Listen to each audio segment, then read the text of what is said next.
everybody. I think I hit the transition button a bit early, but that's okay. It's not like on Monday where I just let the camera roll for like 10 minutes before the show actually started. So, hello everybody and welcome. Today is July 18th, 2019, and you are loved. It's a very important thing to remember, especially as we lead up to our charity event that is going to be going on next week.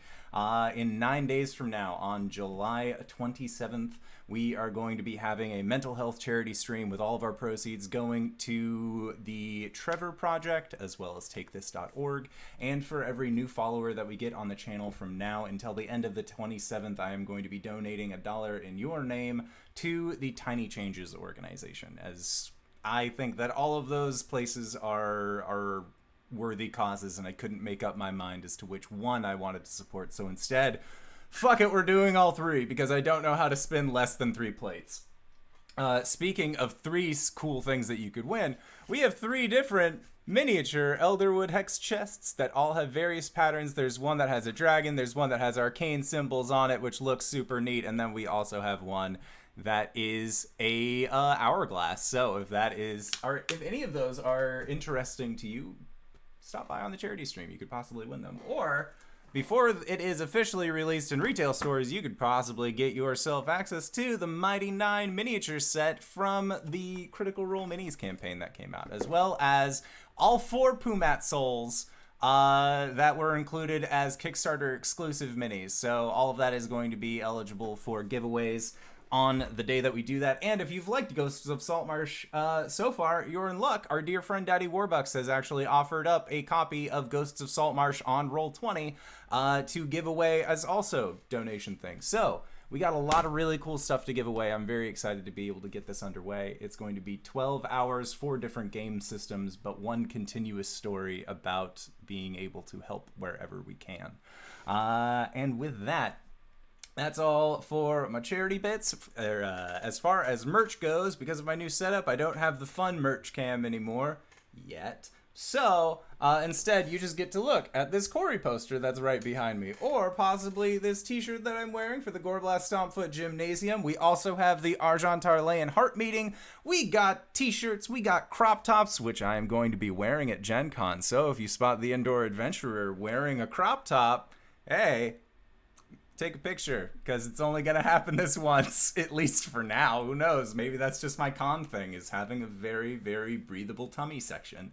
There's all sorts of stuff that you can get at bit.ly/adventure merch, so don't miss out on that opportunity.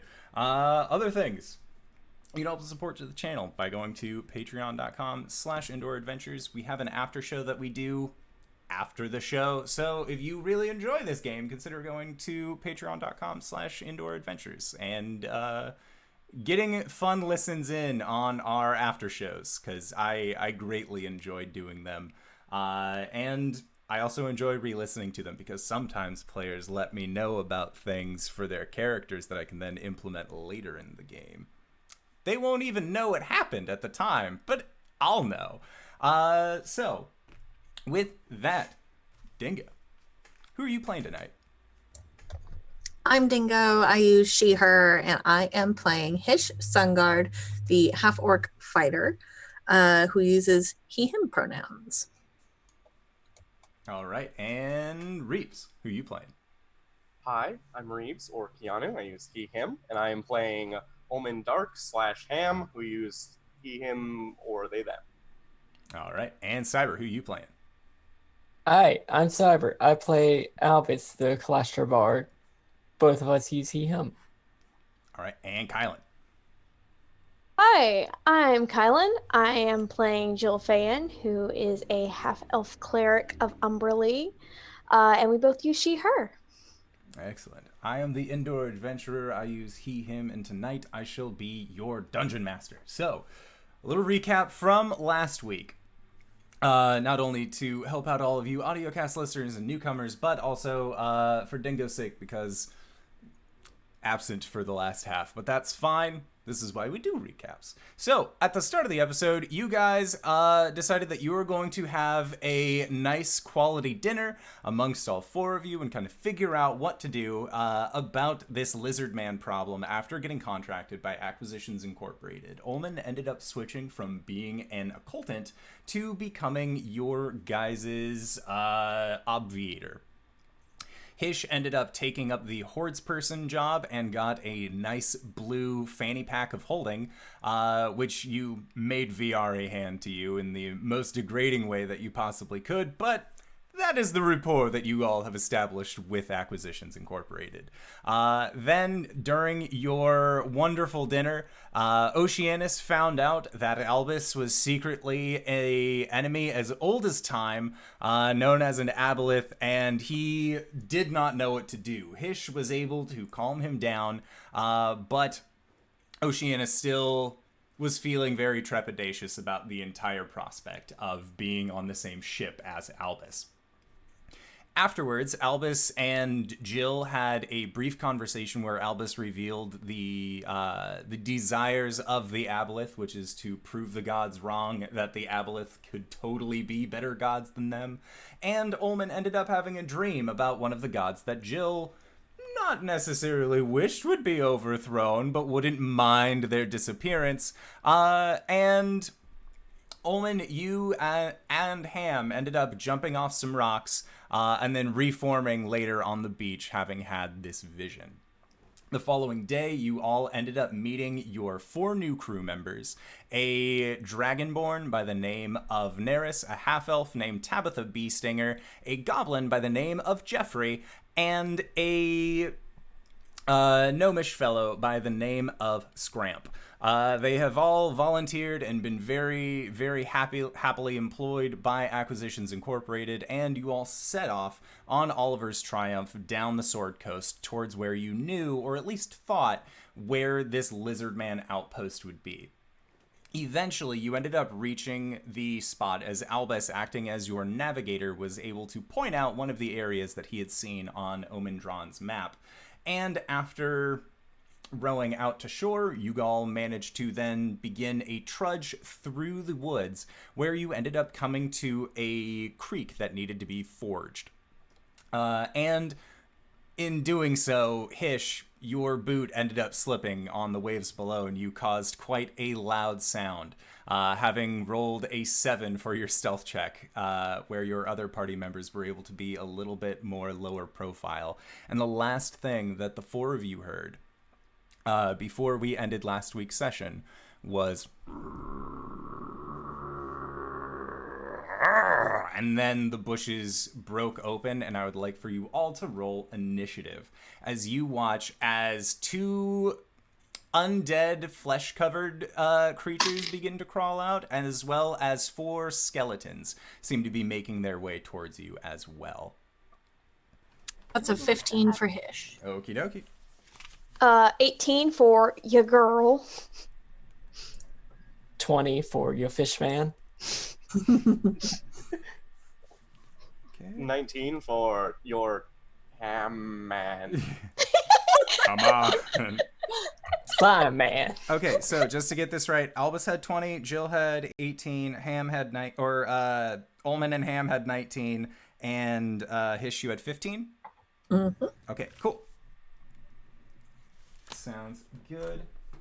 Then let's roll in these guys. Okay, so first up is going to be Albus. You have seen all of these creatures come out of the brush, moving, well, I mean, as quickly as the undead can towards you. What is your first line of action? Okay, so describe to me these creatures again. There are two of these creatures more towards the sides that are covered in rotting flesh. They are zombies, at least as far as you can tell, and they are quickly shambling towards you. And you can see that they are wearing what look to be almost like adventurers' clothes, but you aren't necessarily sure how long they've been here. I mean, they don't look necessarily super dead. as they still have flesh on them, but most of it is decayed away. And then there Okay. are 4 skeletons as well. You see that one of the skeletons has more elven features. 2 of them are more humanoid in nature. And then there is the 4th one, which is a little bit more squat, has more of a squarish face that you would recognize to be a dwarven skeleton. Okay, so I want to start Nihoninoing, sort of reaching my consciousness out and sort of just like tugging on whatever like magical force is keeping this zombie up. And I would like to use Vicious Mockery. So if I can get a wisdom save. Okay. It got a natural 20. Fuck. Wise ass zombie. Who's going next? Is it Ulman? Next up will be Ulman. That is correct. Okay. Ulman, you're gonna get galaxy brained. So take a D6. I think it's D6 of Bardic Inspiration. Alrighty. So next up is Ulman. What would you like to do? I would like to attack the closest enemy to Albus. Okay, sounds good. So they are coming at you almost like a wall. So there are about 3 of them that are all equidistant away from Albus. And it looks like 1 of the zombies and 2 of the skeletons. I think I will place myself between the zombies and Albus and like wait for one of them to get closer. Okay. Sounds good. So would you like to hold your action in case any of these creatures end up coming up onto you? I think I'm actually going to take the dodge action. Okay. Sounds good. So then next up, our cleric. Jill, what would you like to do?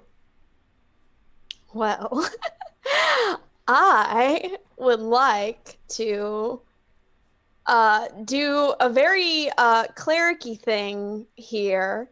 And how many can I get with turn undead? What is the text for turn undead? Each undead within 30 feet of you must make a wisdom saving throw. You could get all of them easily. Yeah, so I think Jill's right hand is gonna like kind of glow, and she's gonna like hit the ground, and it's gonna like spark and like send out like this holy shockwave almost. Alrighty.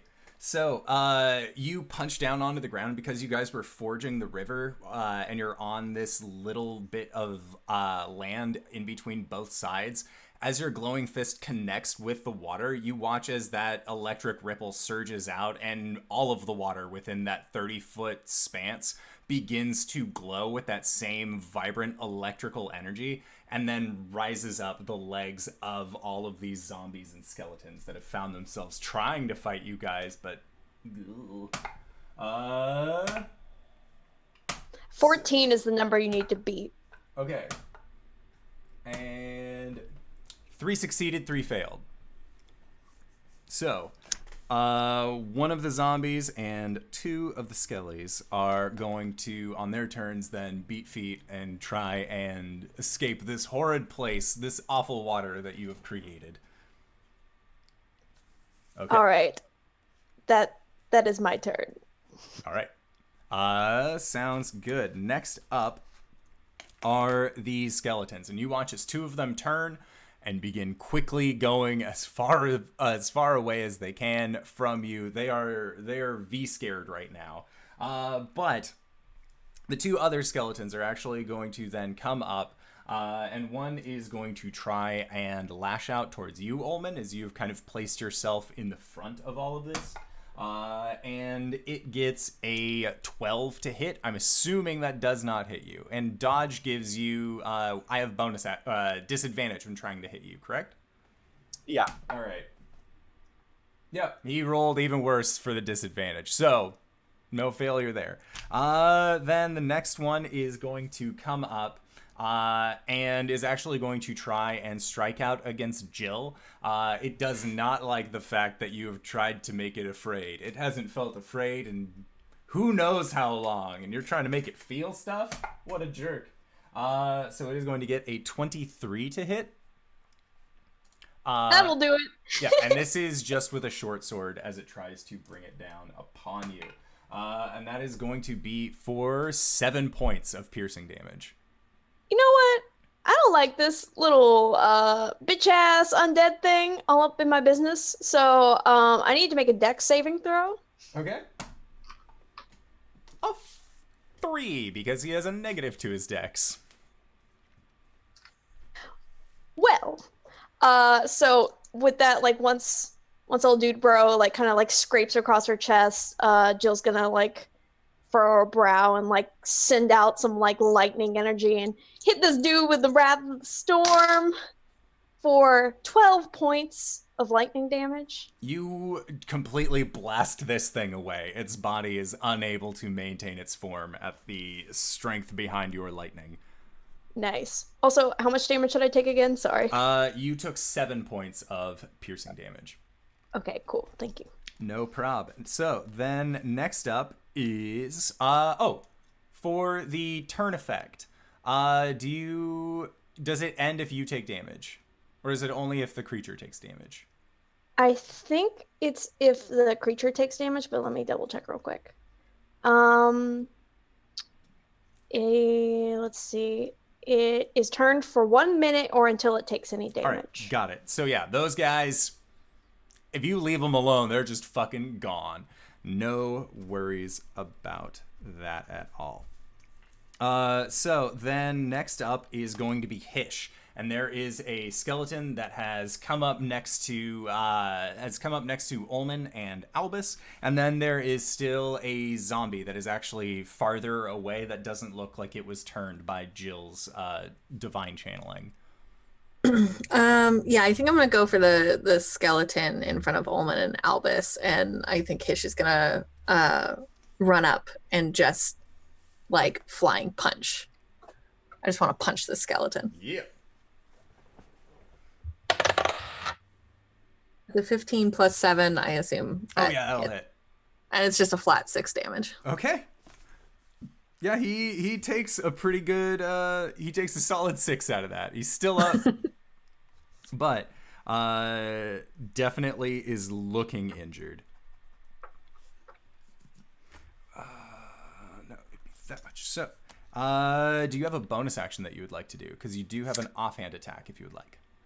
I don't think I actually do. I think I have to do an action surge to do that, and that takes my superiority down. If you make a light weapon attack or a finesse weapon attack with your dominant hand, then as a bonus action you can attack with your offhand. I would totally rule it that you could punch this guy. You don't add your damage modifier to it, so it would just be for a 1. But you could still do a punch if you would like.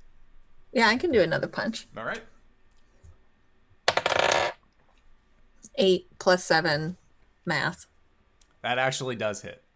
Yay. It's another 6. Sounds good. I forgot that he was vulnerable to bludgeoning because skeleton. So that's why I punched him. punch. Yeah, you punch this skeleton to re-death. So they are no longer an issue for you guys. Right in the ribs and then right in the face. Right in the face. So you've all kind of like clustered in this little group because zombies and skeletons were rushing towards you. And it is actually the one remaining zombie's turn. And he is going to try and shamble forward and do a strike against you, Hish, as you have moved into a place where you are currently closer to the zombo than anyone else. I flip him off. Yeah, I'm pretty sure that your flipping him off works just fine because an 11 most certainly isn't going to hit you. Nope. And as you flip him off and he tries to strike out against you, you all feel the ground begin to shake under your feet. And from the rushes, you actually see that there is now a large creature that had actually kind of been blending in to the brush. And you see that it is a ogre. that also has an eye kind of hanging out of its head. Its jaw is a little distended. Some battle marks are across its chest, and it's currently shambling forward. And you see that at its sides, there are also two of these other flesh-covered zombies that are making their way towards you. Bitch. All right. That's rude. So, Albus, it is your turn. 3 new challengers have entered the arena.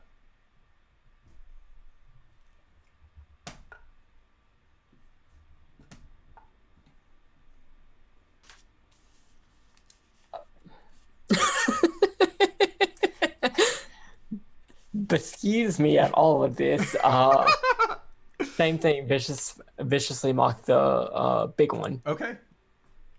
I need a wisdom save. You got a 17.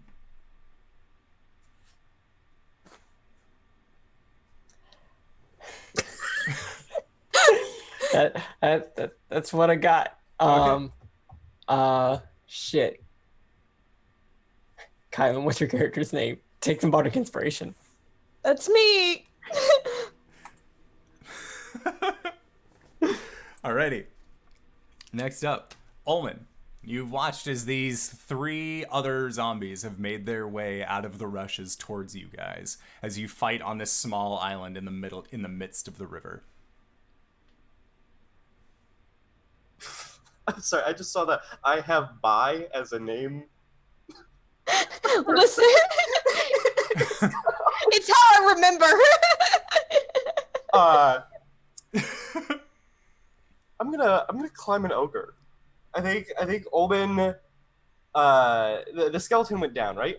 Yes, the skeleton that was in between all of you most certainly went down. You watched as Hish punched it to death. Cool. The other zombies on Hish then. Yes.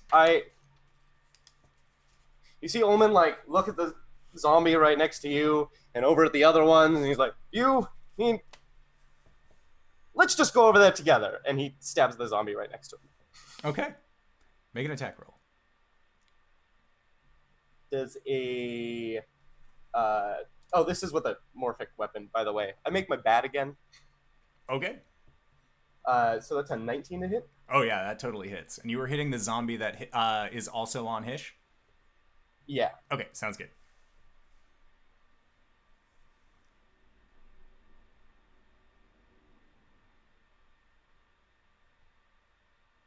$14 damage.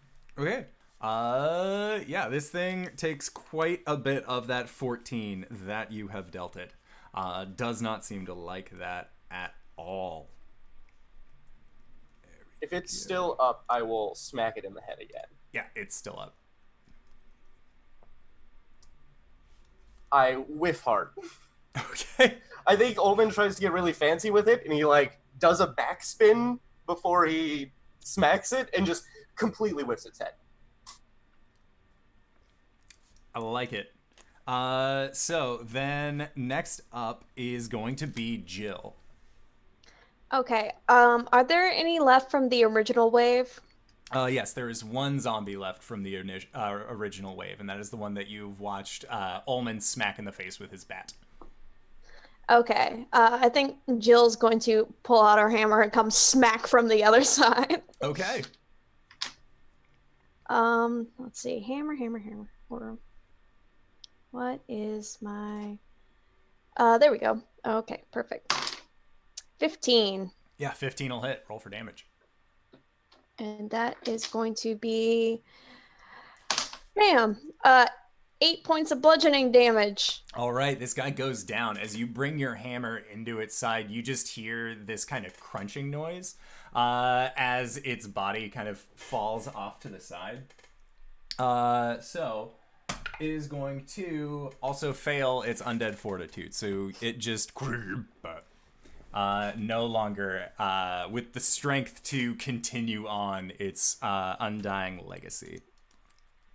So then next up is actually going to be the ogre zombie, and it is going to come strutting forward towards your group. And seeing that, Ulman, you are still in front, it is just going to try and bring down a very, very large, meaty hand towards you.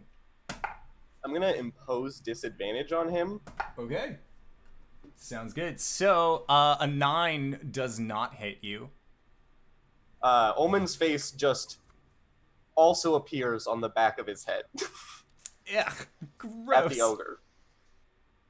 I don't like that at all. The DM is perturbed, so the ogre has disadvantage there. It's undead. It doesn't know it, but it's spooky. So then next up is Hish. And Hish, you have just watched as this large ogre zombie has made its way up into the fray directly at you guys. Is there the zombie still in front of me, or is he gone? No, Ulman and Jill ended up tag teaming that one and dropping it without any real issue. Bless. Then yeah, I think Hish is gonna run up with his scimitar and give it a good slice. Okay. Give it a good slice across the calf, I assume. I don't know how big he is, but He calf is a seems large really- boy. That is a 6 plus 7. That's a 13. Okay, so a 13 hits this guy. He's big, he's fleshy, he's not wearing any armor. Yay. That is a 6 plus 7. So it's also 13 damage. Alrighty, sounds good. Awesome. And then did you have anything you would like to do as your bonus action? Can I punch him as my bonus action? Sure.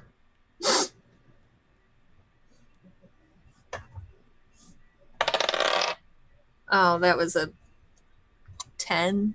That still hits. Well, I mean, it's a 3 plus 7. Really? Yeah, he is a big, beefy boy. Hish, if your attack modifier is plus he 7... A soft, beefy boy? Hish, if your attack modifier is plus 7, you have to roll a natural 1 to miss. I'll put it that way. All right. Okay. That's nice. So that's a 1 plus 7. That's 8 for Okay. damage. Oh, wait. No, sorry. Punching is flat. That's Yes. 6. Okay. Sounds good. So then next up are these two other zombies that had emerged with the ogre zombie. And they are going to also begin trudging forward, just kind of very quickly shambling, and you hear their telltale life gurgles coming out, and they are going to try and attack against, they're going to sweep to the sides of this zombie, and one of them is going to try and strike out against you, Jill, and the other is actually going to go between Ulman and Albus, and one is going to try and strike you, Albus.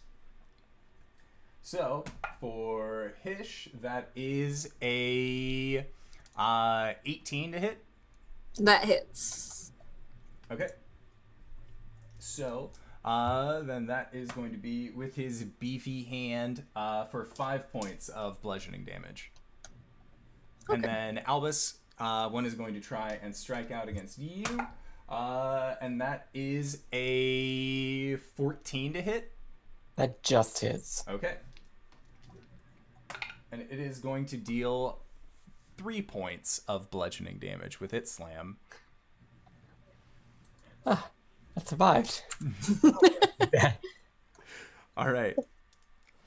Next up, Albus, it is your turn.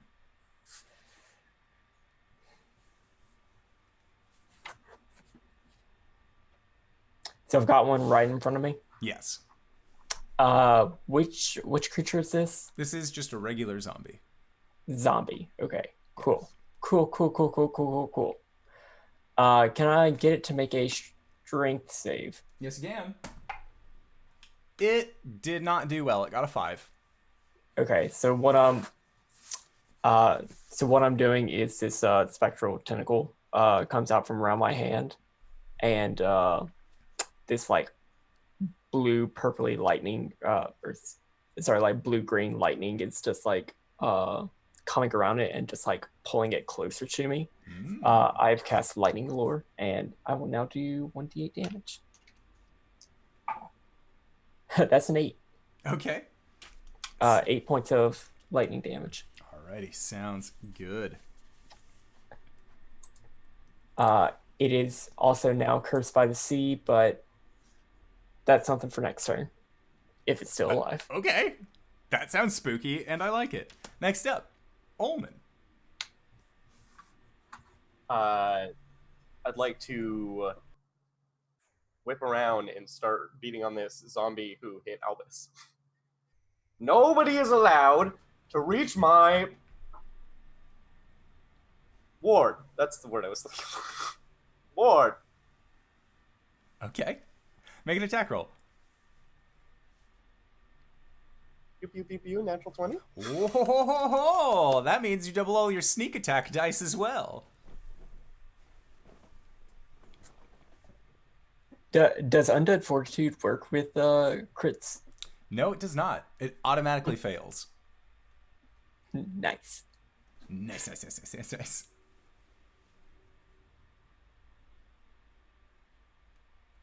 22 damage. Okay. Yeah. Ulman successfully completes the technique he tried earlier, which is after smacking someone, spinning the other way to get like a full 360 degrees of momentum, and he just home runs the zombie. Oh yeah, no, the Smash Brothers home run bat sound effect is definitely somewhere in this forest tonight. As you have just completely annihilated this zombie. It is most certainly no longer moving. So then, did you have a bonus action you would like to do? Is there someone else within range to attack? There is the ogre zombie that is currently very large in front of you. Oh yeah, I smack his kneecap. Okay, sounds good. 13? 13 does hit. Roll for damage.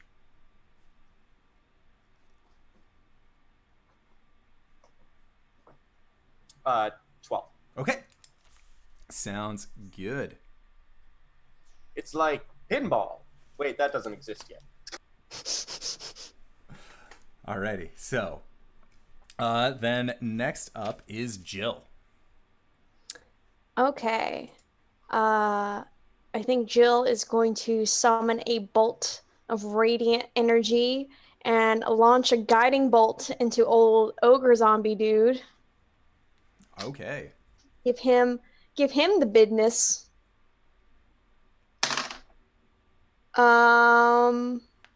Let's see. Yeah, I'm gonna go ahead and use my D6 of Bardic Inspiration. Okay. Oh, that's better. 14. 14 totally hits. Sweet. Thank you, Albus. And that's going to be... I think I have just enough D6s. 10, 11, 14 points of radiant damage to the ogre face. Okay.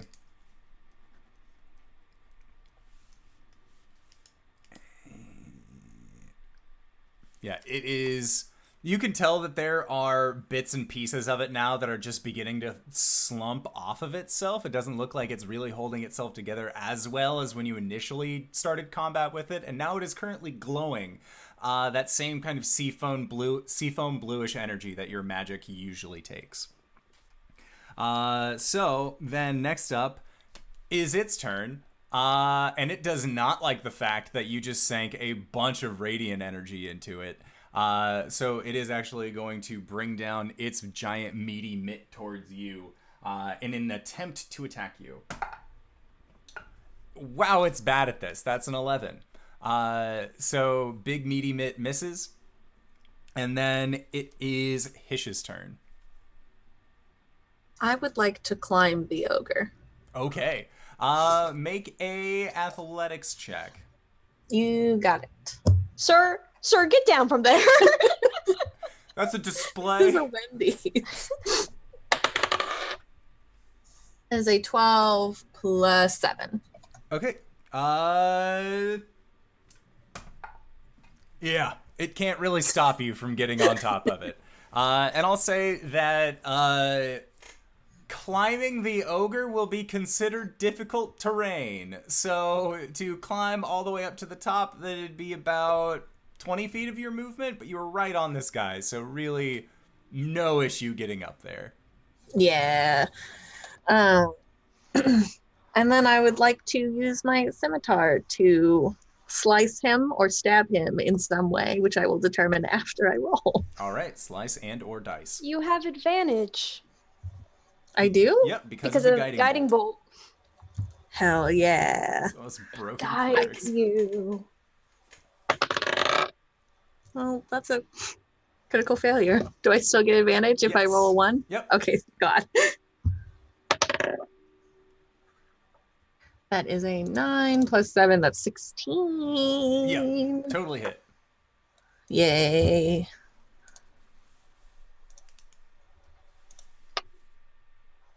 Nine Okay, for damage. sounds good. And then did you have a bonus action that you would like to do? Oh, I thought.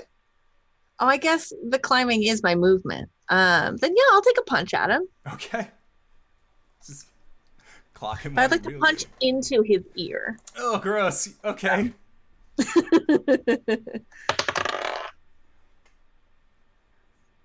11. Okay, that'll hit. Yeah, so you go to punch into his ear.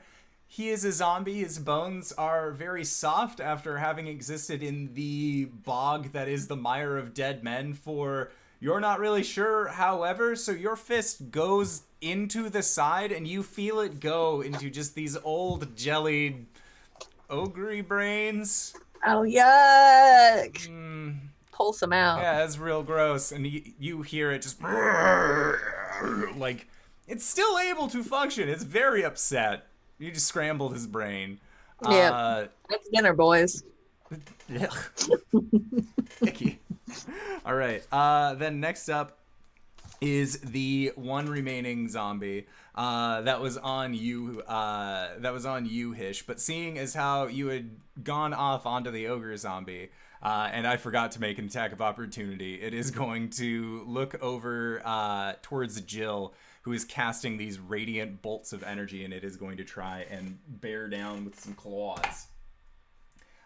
So that is a 12 to hit, which I'm assuming misses. Nope. So once again, it just sort of tries to meet hands at you, and it does not work. So next up, top of the round, Albus.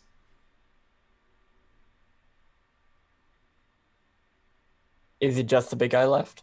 It is the big guy, and then this one very, very ineffectual zombie. Make a perception check.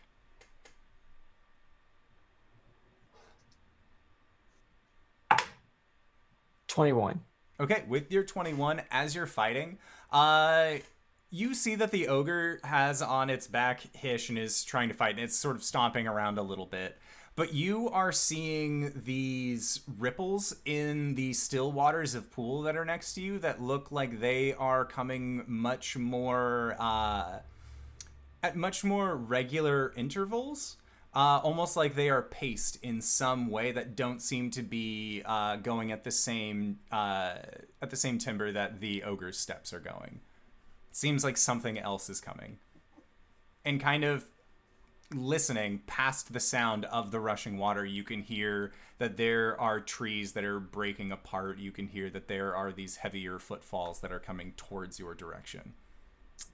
Okay, telepathically, I will alert everybody to that fact.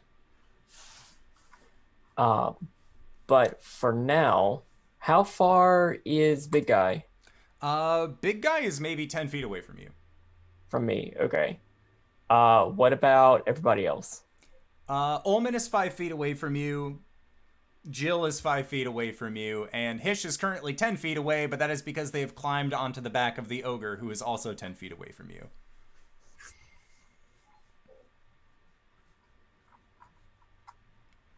Okay. Wisdom save. Okay. Viciously mock. Got a 9.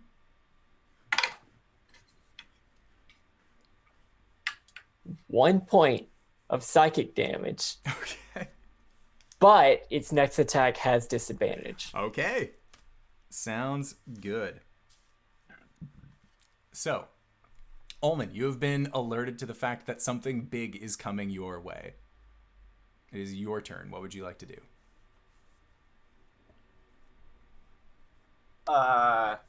I think back. Does this mean we need to escape?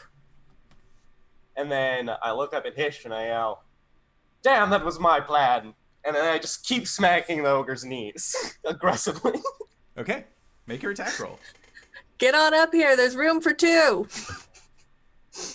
That's a second net 20. Womp, womp, womp, womp. Roll that sneak attack crit. You son of a gun. Didn't even need your guiding bolt for it. Well, good, because it wasn't there.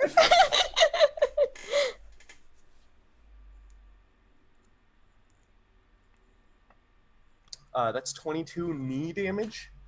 Oh my god. Okay, this thing is barely keeping itself together, but it is still managing to kind of hold itself up. But as you fought it, you watched as a lot of the meat on its chest has actually fallen off as well. And kind of looking into its chest cavity, as you're kind of getting a better look, you see that a lot of the organs have kind of just turned to yuck. That is the scientific term for it. Just generalized yuck. But you see that there is actually what looks like the glinting of some sort of shiny metal. And kind of being directly in front of this thing, you can see that it is a helm of some sort inside of this ogre. Bonus action grab the helm, or bonus action smack his other kneecap. Damn, what choices? Give me that helmet.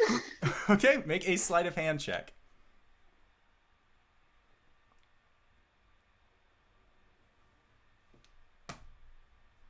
18? Okay, so as you go and reach in to grab at this helmet, a skeletal hand from inside of the ogre actually reaches up and clamps you, and you see that the helm turns around and there is a dwarven skeletal face inside of this ogre. And it is currently preventing you from taking its helmet. Oh, goodness. He's got another skeleton inside him. And this small and not his own just begins to crawl out of the large ogre skeleton. Or of the large ogre zombie. So, next up, Jill. Okay, who was the brute that tried to put their meaty hands on me just now? That was a regular old zombie. Nothing bad has happened to this guy yet. Yet being the key word. So after hearing Albus's boop boop boop, hey, something's coming, Jill's just like, well, we better make quick work of this then, and is just going to bam down with that hammer on old dude right next to her. That's like 15 on the dice. Oh yeah, that hits. Most certainly. Good, don't make me do extra math. For 10 points of bludgeoning damage. Okay. It is still up, but it is not liking, like you heard a kind of crunching noise as you felt like bones inside of it probably just dissolved from the force of your blunt trauma.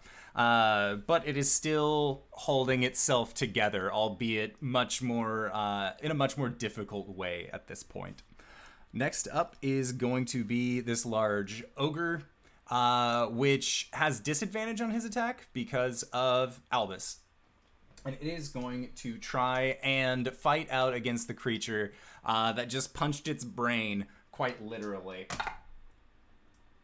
And the one time I could have gotten a hit with this guy, instead I get an 8 because disadvantage. So just... As he's trying to move around to fight you, more of that jellied brain just kind of keeps seeping out. And he just isn't... Like, he's losing motor function at this point. Much more so than he was previously. So then next up is Hish. I would like to do another stupid thing. This is Saltmarsh. Be as stupid as you want.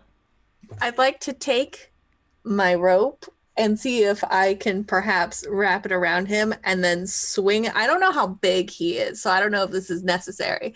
But if he's big enough to do so, I would like to swing around the side of his neck to the other shoulder with my scimitar, slicing his throat. Is that possible? Yes or no? Yes, you can attack on Titan this thing. Let's fucking do it. Woohoo! I will just roll very well on your attack roll, and we can just wash it just because I think that's fucking badass, so rule of cool. Everyone pray for me.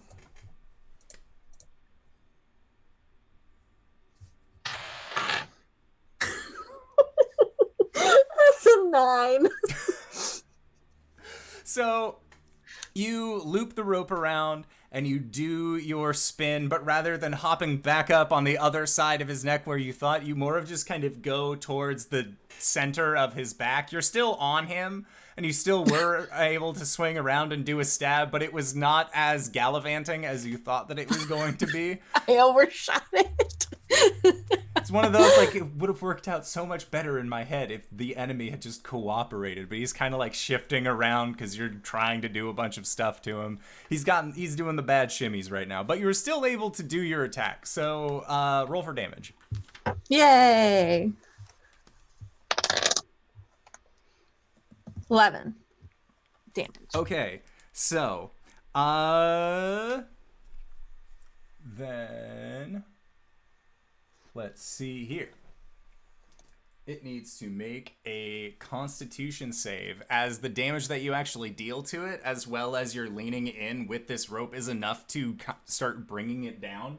And it fails, because I can't roll for shit on this ogre zombie. So with a very satisfying a very loud thud sound, this creature just collapses down onto the ground.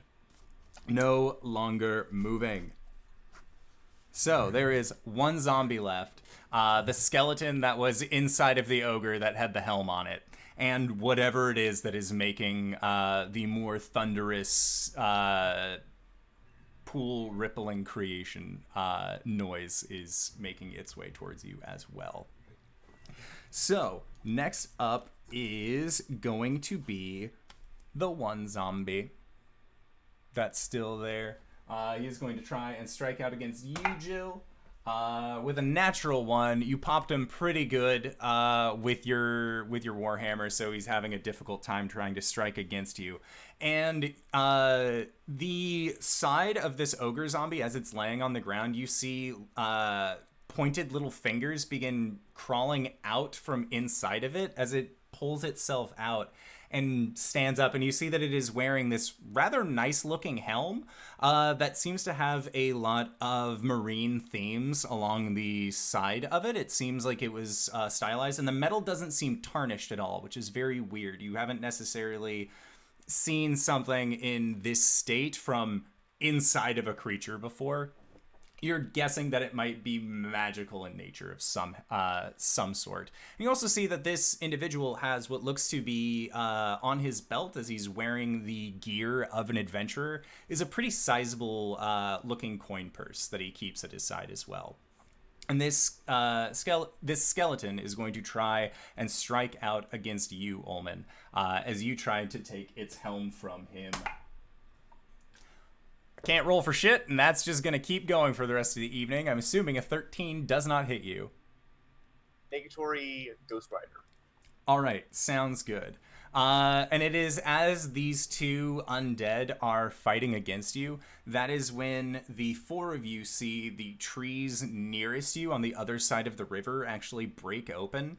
And before you is a very large quadrupedal skeleton standing on these two giant front legs, two giant back legs. It seems almost like it would have it would almost be like a wingless dragon, but the skull is entirely different. It seems much smaller and thinner, like some sort of ancient beast. If you guys would like to make a history check or a survival check, you can as well.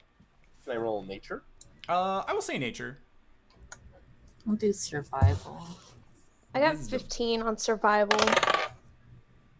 21 on survival. 3 on nature. 21 on history. So, Albus, you have heard about creatures like this, but they exist far to the south in much warmer climates.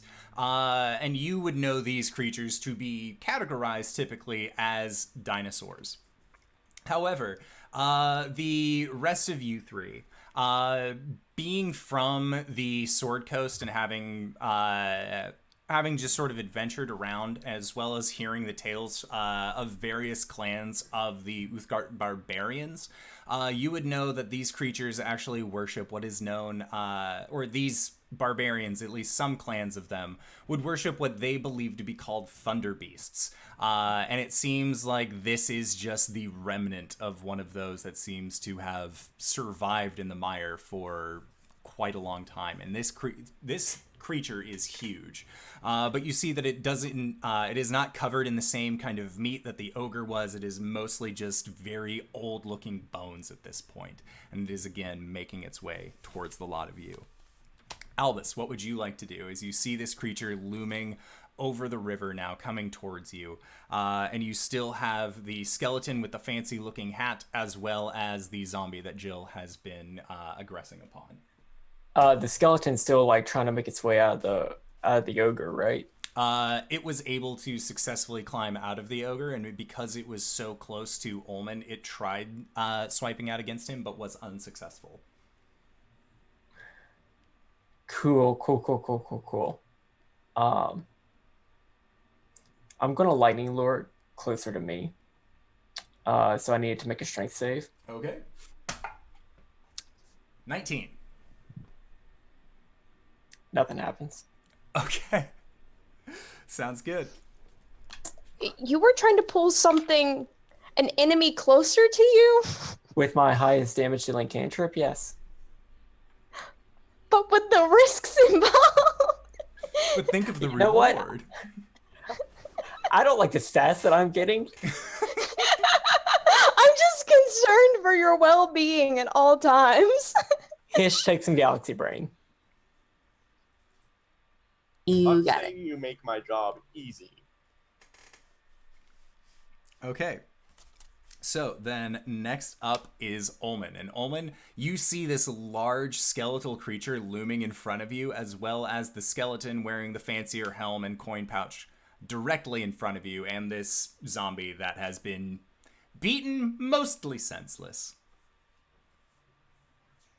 So what do you all think is the over-under of this larger skeleton having a zombie in its stomach? Ulman says as he smacks it at the spine of the humanoid skeleton, like right under the rib cage. Okay. Holy shit, that's a third 20. Sir. I put this dice away for a month, and he's like, "Oh, you came back? My time to shine. I'm feeling pretty good. I had a nice month off." That's incredible. Roll for damage. That's what rest will do for y'all. Take breaks. Rest up. Yes. Very, very important. That's 26 damage to his spinal column.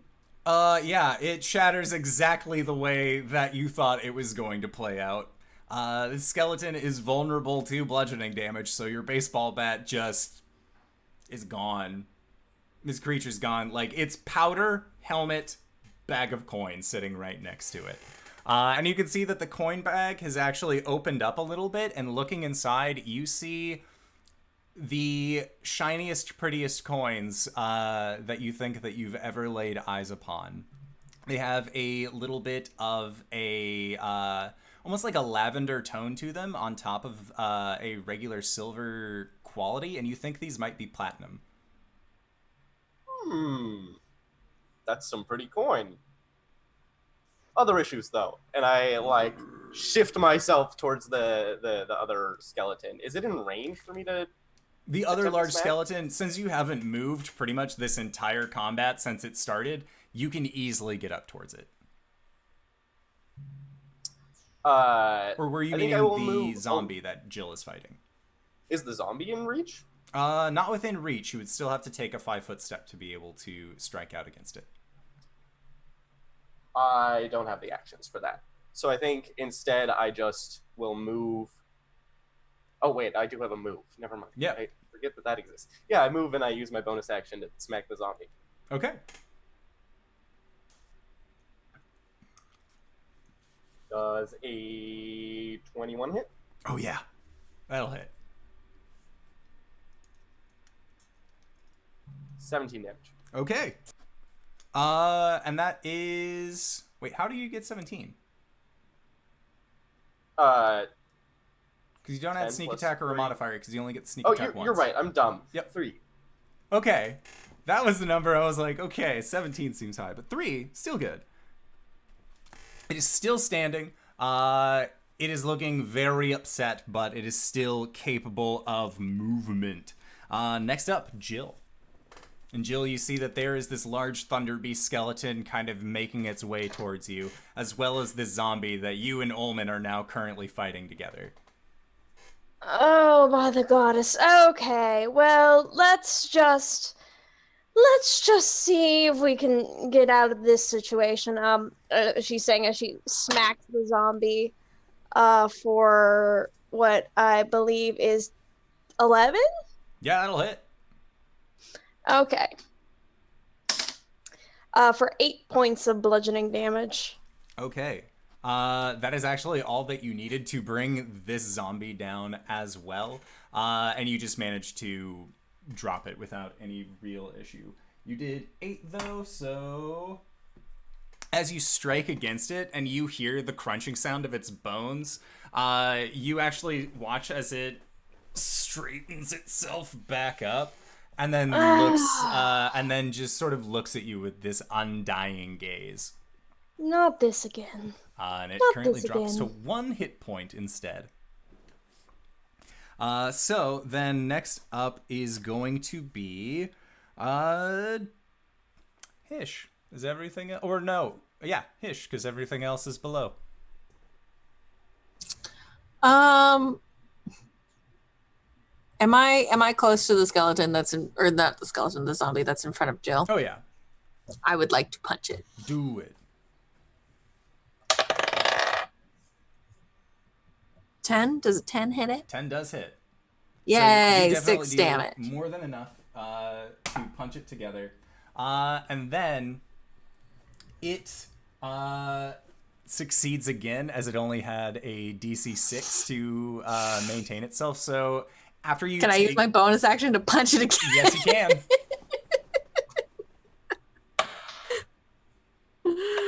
11. Okay, 11 hits. 6 damage. As you punch and punch, if you were fighting in a bar, whoever you were up against would have gone down in the first round. But this zombie, as you keep punching against it, it just keeps popping back up. It doesn't seem like it doesn't seem like your punch advances are getting you where you want to go. I think Hish sighs and like sulks his head and then looks at the rest of you and says, I'm okay with leaving this one. I'm more keen on perhaps running away from that fucking thing. And he's don't pointing think over we to can the take it? thunder skeleton. And it is... Ulman, I am very confident in our skills. But that thing is fucked. Yes. And as you say, that thing is fucked. It is actually its turn, and it is going to begin making its way towards the lot of you. Making my way downtown. It's just this giant skeleton dragon jamming to it. Not a dragon. He's a thunder beast. No winglings, no horns, fangies, none of that. It might have even been an herbivore at one point. And as it comes up, seeing as how Hish, you had gone around to try and punch out, the closest creature that it can see without the zombie's interference is actually Ulman, with Albus directly behind it. So he is going to creep up as much as he can, just shambling forward. and then is going to extend his neck out to the side and try and bite out towards you, Albus. Or not Albus, sorry, towards you, Ulman, as you are standing in front, trying to make Albus look very small behind you. So that is an 18 to hit you. That does hit. Okay. And then it is going to be dealing 16 points of piercing damage as these jagged undead teeth sink into your side. Can he just take my left arm? Yeah, he can totally just bite off your left arm if you would like, because you are a slimy boy. So it just... And for a moment, the rest of you see that in the missing slot, there is just this luminescent blue color. And then it just begins to morph back out. With the stubby hand that's forming, I just point, and I'm like, oh, let's go. Okay, and then the last remaining zombie at its 1 HP is going to try and swipe out. Maybe it was a sailor in a past life, but it's going to try and strike out against you, Hish, as you have initiated a pseudo bar brawl with it. And gets an 11 to hit you. That does not hit. No, not at all. All right. So Drunk. Next up, Albus. This huge skeleton is now all up upon you. You have watched it bite off Ulman's arm. And you still see that on the ground in front of all of you is this very enticing bag of platinum as well as this fantastical looking helm. If I mage hand it to me, would that be an action or an object interaction? Mage Hand has a casting time of 1 action. So in order to use it to grab something, you would have to use your action and your interaction. That's why arcane tricksters are stupid.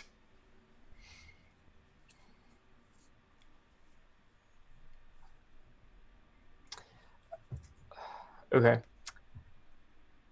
Can I get the large creature to make I believe this is a con save? Yeah, constitution save. Okay. That's a 5. All right. They're gonna take 1 point of cold. That's a D6. 1 point of cold damage. Okay. As he is frostbit. He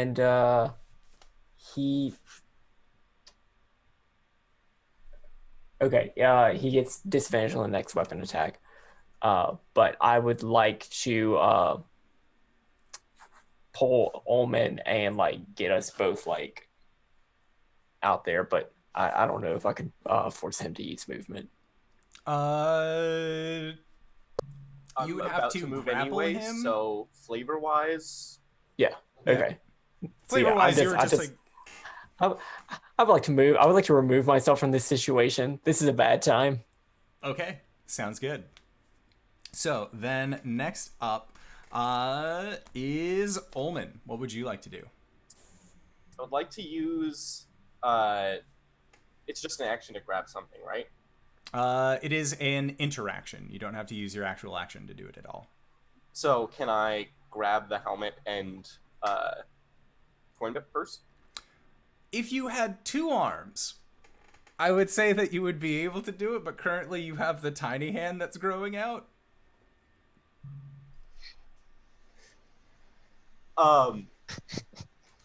Remember when you Ham sacrificed grabs your the arm for helmet flavor? and shoves it into his stomach Okay. as it just whoop, and then grabs the coin purse, and I use my bonus action to disengage. Okay. I am all about this. So you disengage from this creature, and then are you just turning around running, or what is your current plan? Because Albus is currently trying to pull back with you. I think I'm going to try to run vaguely in the direction that we were proceeding anyway. Okay. So yeah, you'll have to run along the back end of this creature in order to make your way, and you will get in order to comfortably kind of move, you would have to go about 10 feet from its side and then run 20 feet forward, putting you through some water. So you'll be, and the water counts as difficult terrain, so you would get to just about past its tail end. As again, this is a huge sized creature.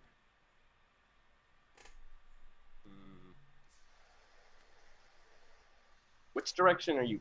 Are you pulling me a similar direction, or are you just pulling me out, Albus?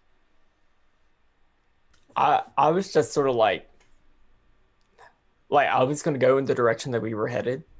Okay, yeah. Then I and, think I like, just try to sort stick between you and the creature as we take that path. Okay. Sounds good. Next up is going to be Jill. I would like to start following, but as I do, I just want to take like one more pot shot at the zombie as I'm running. Okay.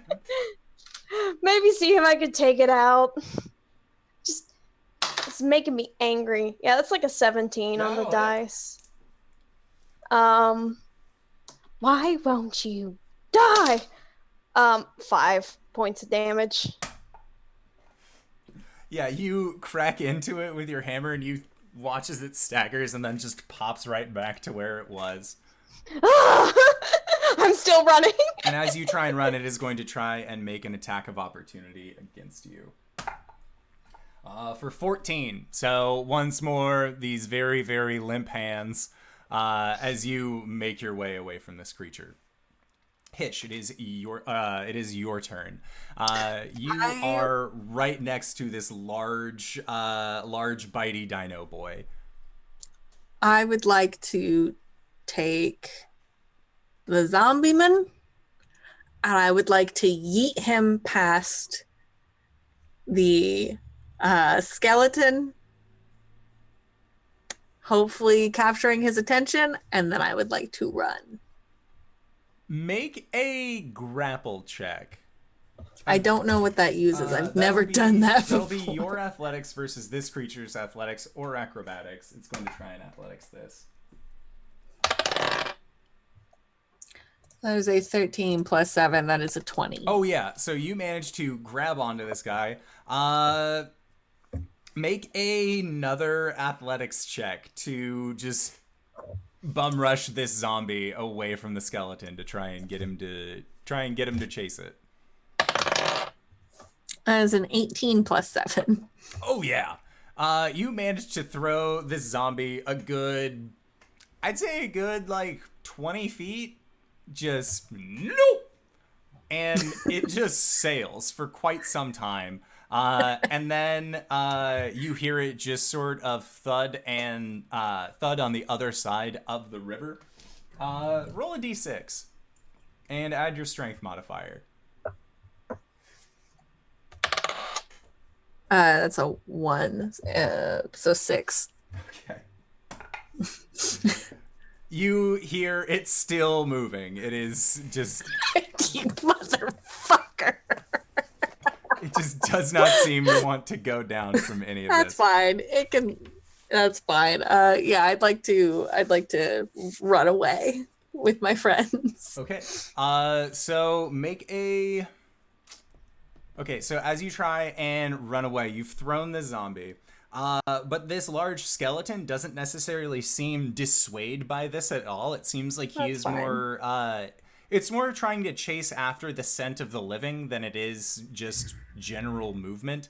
And seeing as there are 4 ample living bodies near you, or near it, it's doing fine. So you can actually run up along its side, and you would be putting yourself at around its hind leg, its leftmost hind leg, as you guys try and just swivel around its sides. And I can't dash, right? Dash would be an action. You have not used your action surge yet. If you would like to try and use that to give yourself an additional 30 feet move. No, I'm gonna hold on to my action surge. Okay, sounds good. So next up is this large skelly man. And Hish, as you have thrown the zombie and then are trying to run by, you watch as its hind leg pivots near where you are, and its back, and with its back end, a very large tail actually comes sweeping by and is going to try and knock itself against you. Uh-oh. Disadvantage because of the frostbite. Okay. It disadvantaged into a natural 1, so good times. So yeah, its tail tries to sweep near you, and I want to say it's like a Matrix style dodge where you just get very low to the ground as the tail just comes right under you. Yeah. It messes up your hair, but like in the perfect movie studio kind of way. And it is unable to get its attack towards you.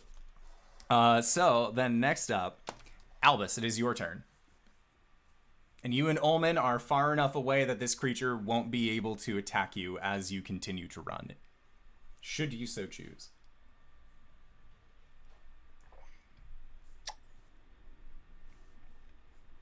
Can I get it to make a wisdom save? I'm Yes. casting a spell at 2nd level. All right, so this creature's wisdom is a 14 total. Saves. So it'll take half of this. Okay. I've had just about enough of you. That's a lot of 6s. But it's just going to be half. 8 points of psychic damage. And That's after nothing the else half? because, yeah. Okay. Yeah, I rolled 16. But, yep. That's it. Alrighty, sounds good. So, do you have a bonus action that you would like to do?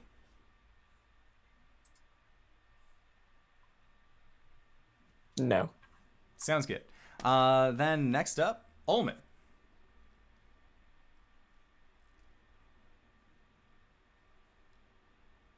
You're muted, sir. I keep running.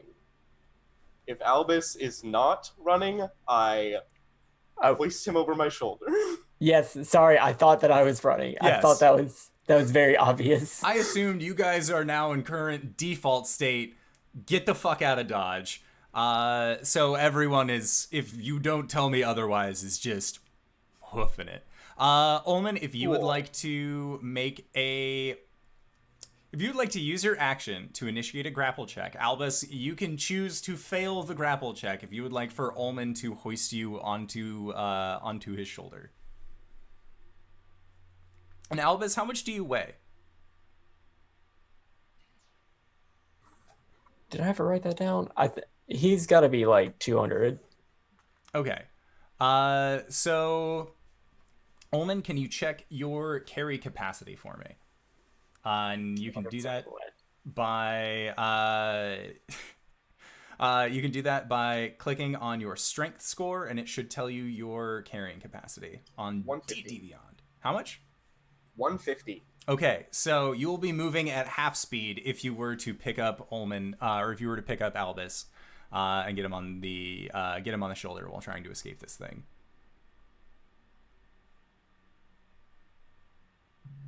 If we're both running, it's easier.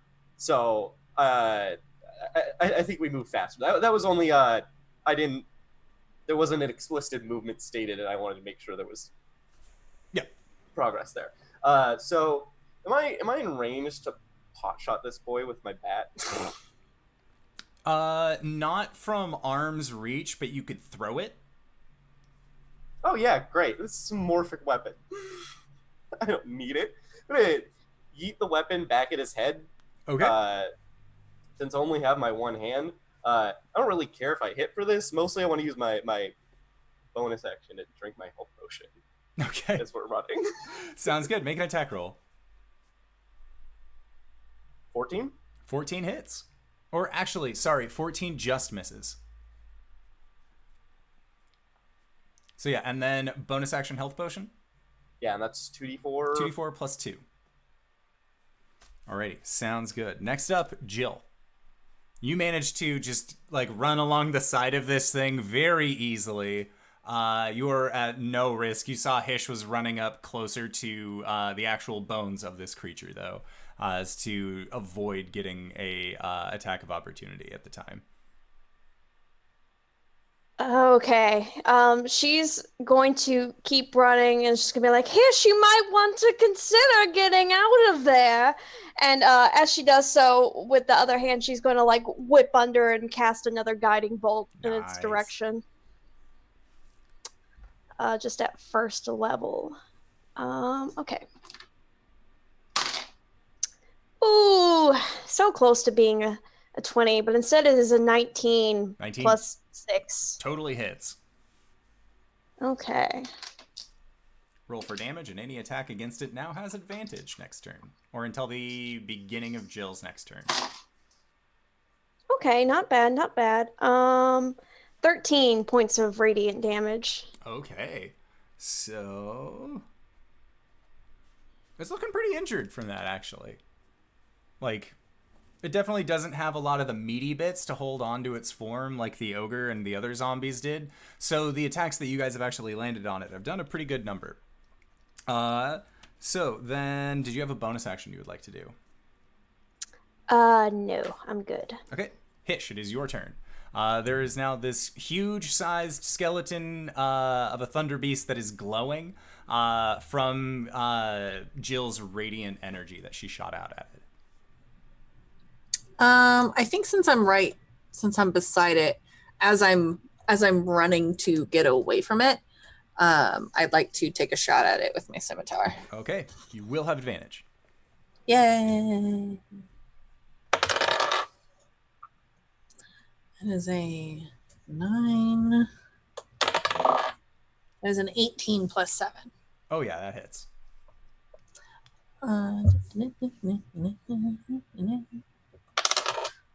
That's 8. That's 1 plus 7. Okay. Damage. And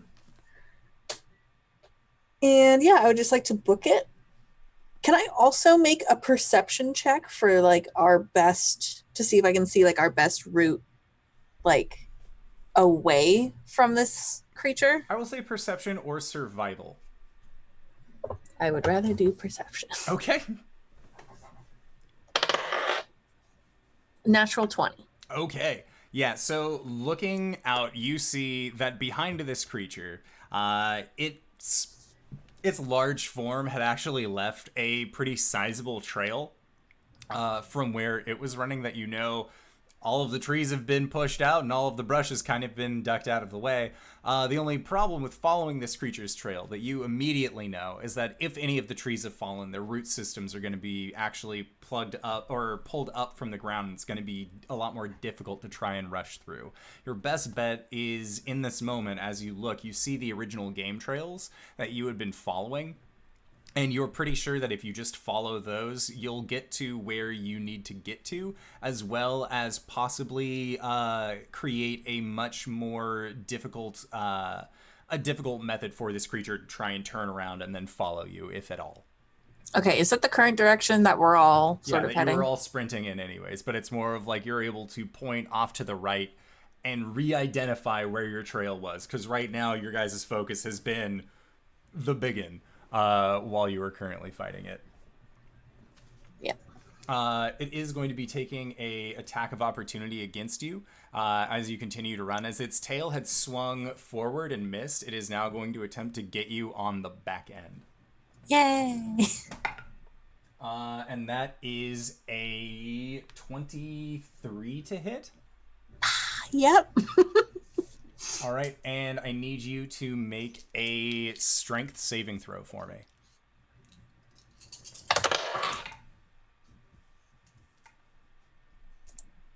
That is a 15. Okay, so you will not be knocked prone. Yay!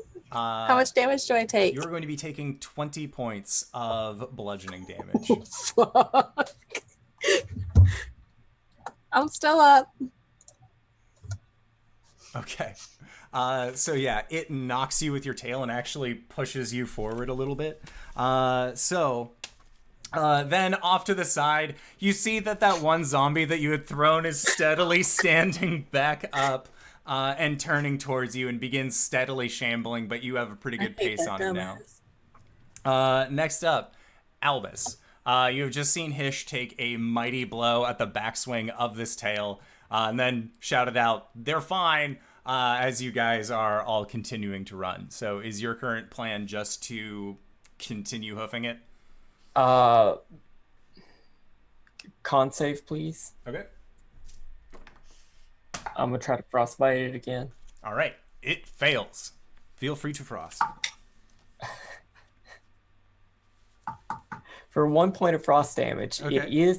it is cursed by the sea. I don't know what that means. You won't until I hit it again. But it has disadvantage on its next attack. Okay. Sounds good. And frostbite also makes it so its speed is decreased by 10? No. Or that's Ray of Frost. Frost Ray. Yeah, that one. So next up is Ulman. As you and Albus are just trying to run off towards the trail that you had seen before. Sorry, can I also bonus action? How far is Hish away from me? Hish, I would say, is maybe about 20 feet away from where you are. 20 feet? Okay. Second level healing word.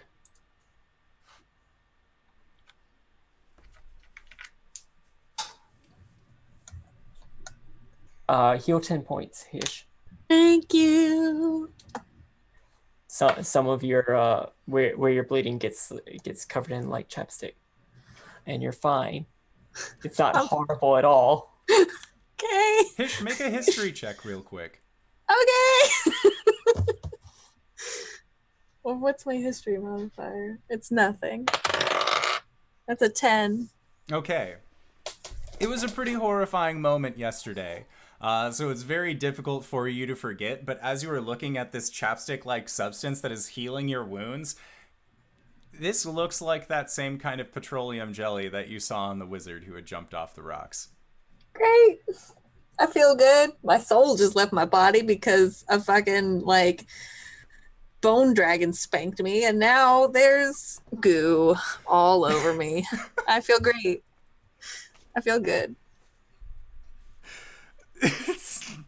Okay, so Everything's great. Ulman, what would you like to do?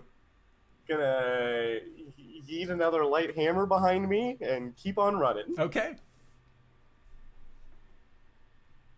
It sails off into the trees. Okay. Sounds good. And then you just keep running as well. Jill, what would you like to do as you continue to run? I think with just one last burst of energy, she's gonna keep running and turn back and fire a second level guiding bolt because she's getting a little agitated. Okay, 15. Okay, 15 just hits. Roll for damage. Okay. I do not have enough d6s. I will need to roll one more. Okay. 10, 12.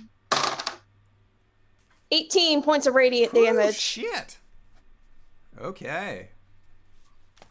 Yeah, this thing looks like it is barely hanging on. Most certainly, its bones are starting to shudder under its own weight as this second blast of radiant energy strikes against it.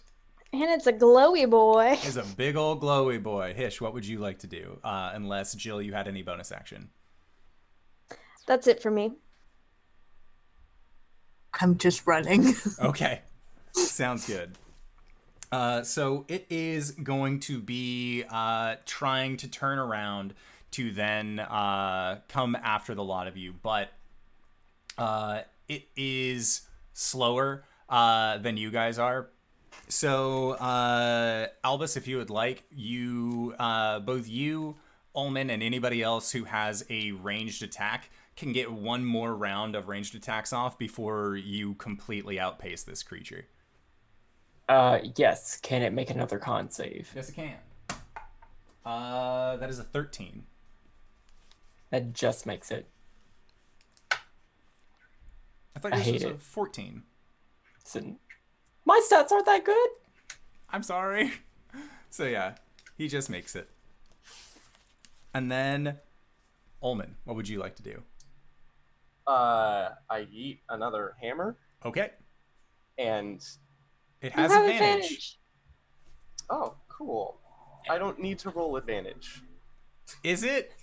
It's another net 20. What the fuck is No, going on? sir! No, sir! Excuse me? I don't. This is incredulous, but all right. Roll for damage. I feel anxious. I'm like, this is too suspicious. Stop it. Are my dice weighted? Oh my god. Okay, it's only a 4 damage crit.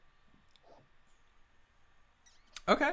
Yeah, because well, you roll sneak attack if you have advantage when striking the creature. Oh. And that's doubled. Yep. So 15 total.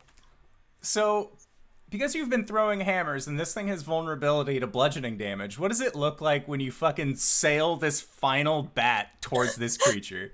I think it's like turning around, and this time instead of just throwing over my shoulder, I actually just plant my foot, spin, and like take a second to aim actually, and I just sail the hammer straight through its skull. Okay. For dramatic effect, as well as because you guys are we're right at break time. So the bat shoots out, peels through the skull of this large thunder beast, and you watch as its body crumbles.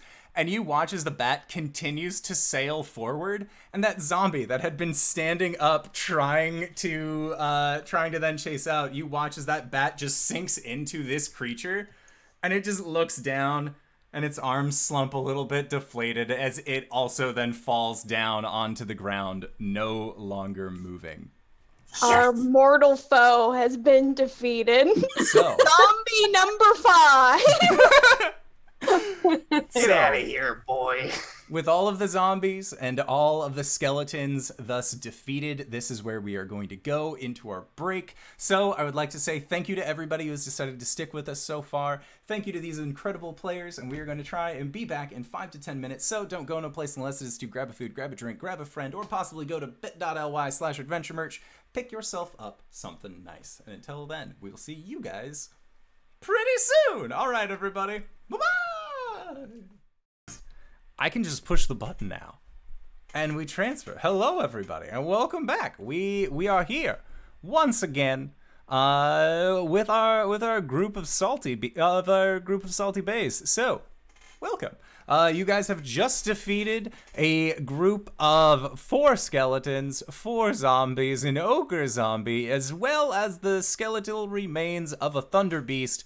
And several of those skeletons and zombies were just shooed away by Jill.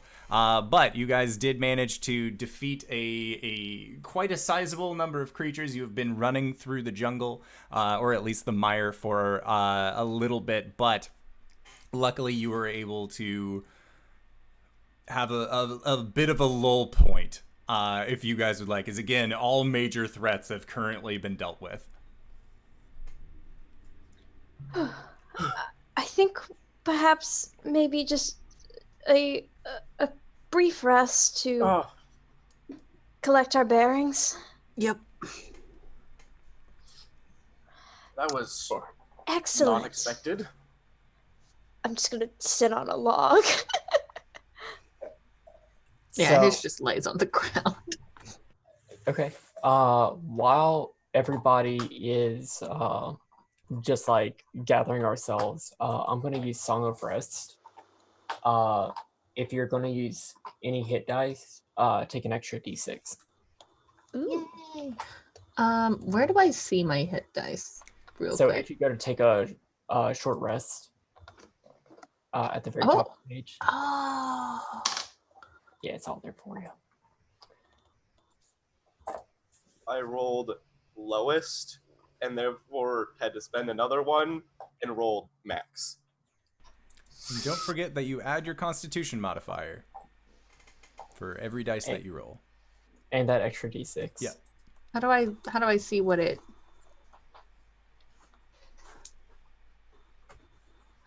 See what? Because I pressed the take a short rest button, but nothing happened. So whenever you go for it.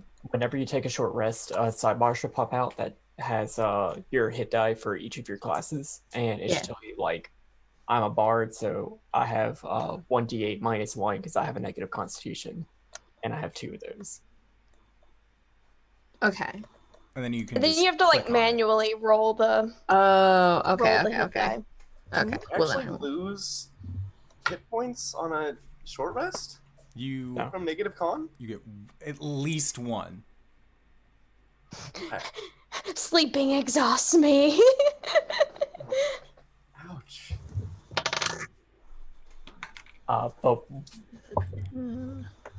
But for the Song of Rest, he takes out a book. Early in the day, it was whispered that we should sail on a boat, only thou and I, and never a soul in the world would know of this, our pilgrimage to no country and to no end. In that shoreless ocean, at that silently listening smile, my songs would swell in melodies, free as waves, free from all bondage of words. Is the time not come yet? Are there works still to do? Lo, the evening has come down upon the shore, and in the fading light, the seabirds come flying to their nests. Who knows when the chains will be off, and the boat, like the last glimmer of sunset, vanish into the night. And everybody feels just a little bit better. That was very nice. Did you write that? No. Wow. I liked your reading anyway. It was lovely. I should probably go full lizard now, shouldn't I? Well, let's see. How far are we from this little, what is it, mountainous outcropping where they're residing? At this point, you're probably like half a mile away. You're pretty close, to be honest. Well, I suppose now would be as good a time as any. I go full lizard. It starts with the skin on my hands as it like my fingers slowly start to grow and the fingernails turn into talons and the scales work their way up my arms and your arm has definitely regrown over this period. My like face extends out into that of a lizard. It's like wacky animorph shit and it's freaky.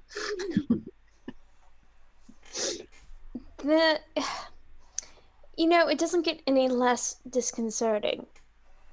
Yes, it feels a little strange as well. I was just thinking the same thing. You need to work on your lizard folk voice. Oh, what do lizard folk sound like? I don't know, kind of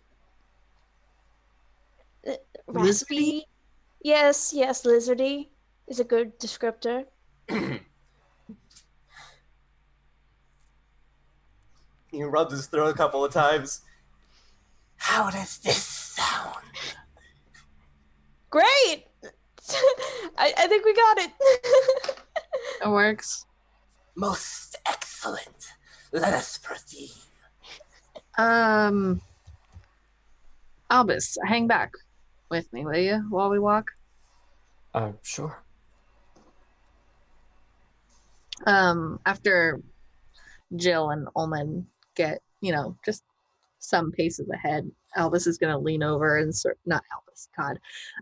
She's gonna lean over and sort of show, or I guess sort of display the shiny chapstick sheen on some of Hish's wounds to Albus. Is it still there? After the short rest? After the short rest, it wouldn't still be there. But you could definitely see, like, there was at least, like, the remnant of something there. Okay. Yeah, I think Hish then just kind of holds out his arm where his wounds were and says, Albus, I couldn't help but notice that the sheen on my arm looked much like that on the wizard who jumped from the cliffs. I'm not sure what you mean. I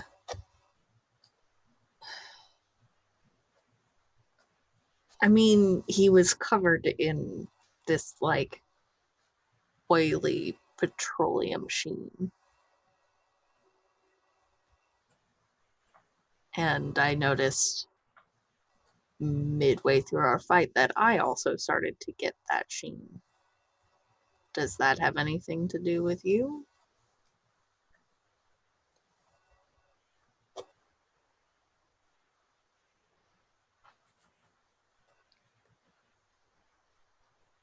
What happened to...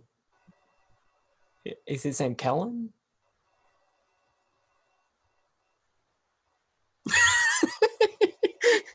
We don't know. You forgot about your wizard best friend's name.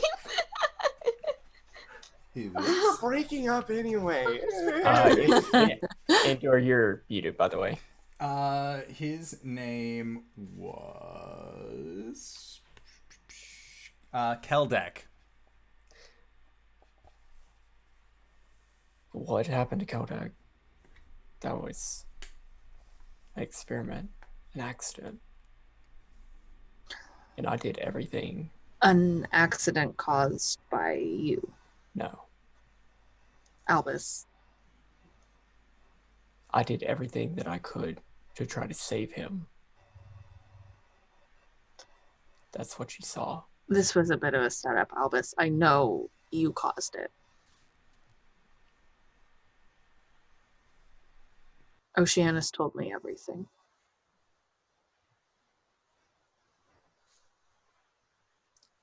What could he tell you? Everything he knew. Which was? That you're some sort of powerful, evil, horrendous creature that his entire people fear. He left, Albus. I couldn't even get him to stop.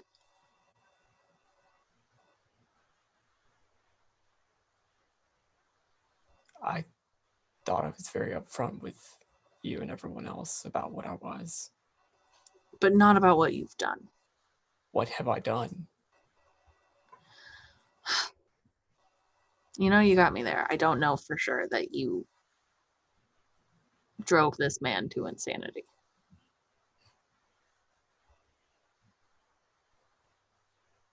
But I know you had something to do with it. I know you're not telling the truth. Well, I'm sorry, you can't trust me. I can't trust you, Albus, because you're lying. And I don't know why you insist on lying in this particular case when you've been very upfront about what you are.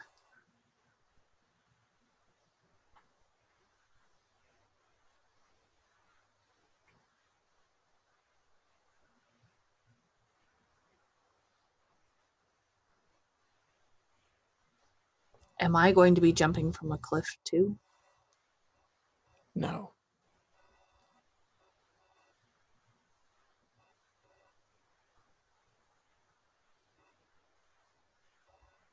I don't think so. it depends entirely on what Acquisitions Incorporated wants you to do.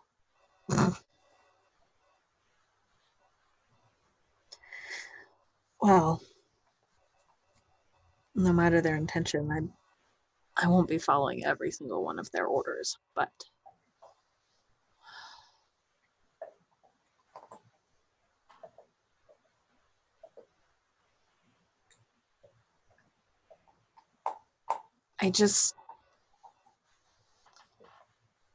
Albus, I don't know what to do.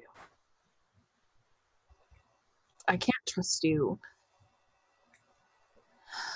because I know you're lying to me. And while I don't understand fully what you are, Oceanus seems to be deathly afraid of you. Oceanus has a prejudice. I felt like most Is people... it unwarranted? I think so. How do you know if you do not remember what you've done?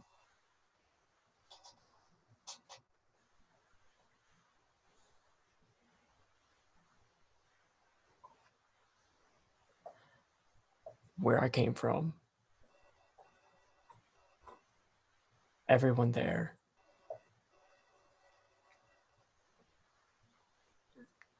trust me completely. They all claimed that I was one of the best things that had ever happened to them.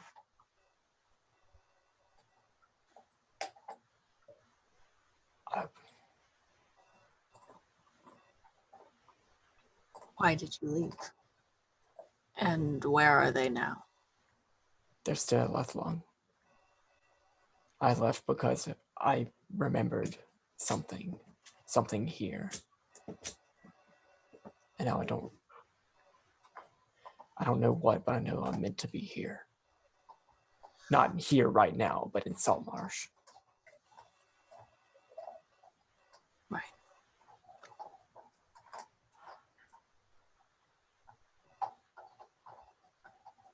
Sorry that you're hearing ASMR of my dog crunching on a bone. It's The best. Ulman trying out his new lizard snout. I honestly was going to say it's Ulman, yeah. I think you mean it's Ham trying out his new lizard. Oh, snout. yeah. True.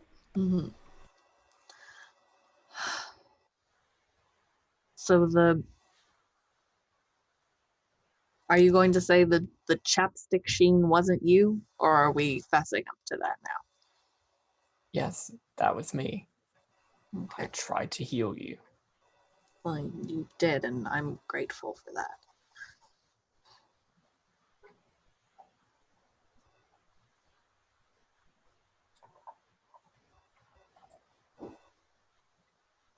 And I don't have to worry about any side effects. DM? Albus, you can make a deception check if you would like. DM! You know that there are indeed some consequences. Whether or not Albus would like to be fully open about them or not is entirely up to him.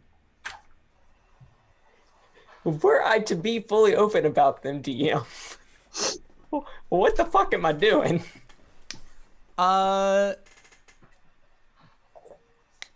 Whether or not they have side effects, you are pretty well aware of the what occurs during lengthy exposures to things like galaxy brain, what happens to people who surround themselves with you, but normally they're fine as long as, you know, no skin on skin is started. And if the water around you starts getting weird, nobody take a swim.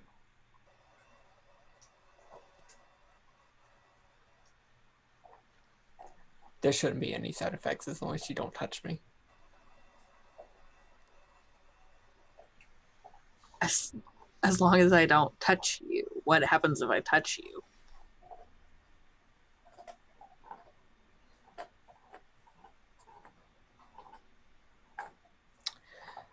Uh, do I know what the end result is? Capital B bad. I would say you would know. Do I have a good mental picture of it? Yeah, it happened yesterday. Do I have a good mental picture of that from some time before? Yes. I'll share it. Okay. So, Hish, what you see is actually rather gross and kind of goopy. Yay. That is definitely covered in that same kind of petroleum jelly. It looks like this.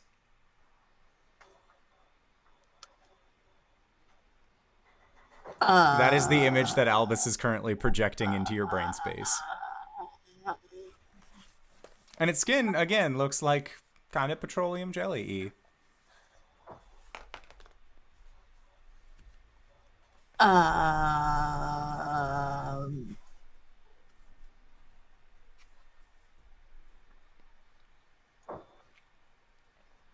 So goddamn. Do you mean to tell me that if I touch you, I'm going to turn into an entirely different thing? Well, like with prolonged exposure. Does it take like you? And Andrew, I gotta be honest, I don't know this lore. All right. It's just like years, like multiple years to fully get goopy, or No, it takes a matter of months. Okay. Sometimes like a week. Or Forgotten Realm, sorry. Sometimes up to a 10-day. But you know that about 5 days is the earliest. Anything past that point, and that's again like prolonged exposure to this and then immediately doing this thing. That would cause it. So like keeping distance, like sleeping in different places. Yeah, sleeping in different places, making sure that you don't favor one person over the other will also make this easier, because if you just even have that subconscious reach to the person that you galaxy brain over an extended period of time, that's when things get a little difficult. It was like when you were hanging out with Keldek, galaxy braining him repeatedly, followed up by the actual person-to-person contact. That's where things got difficult. Okay, well, I'll share everything except for the stuff about Keldek.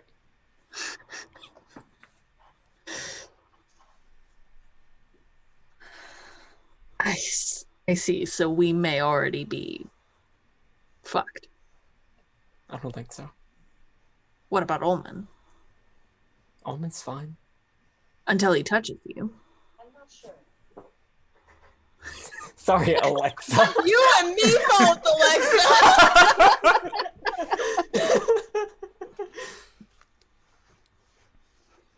Ulman is a dagger. I think he'll be all right. I forgot Ulman was a dagger.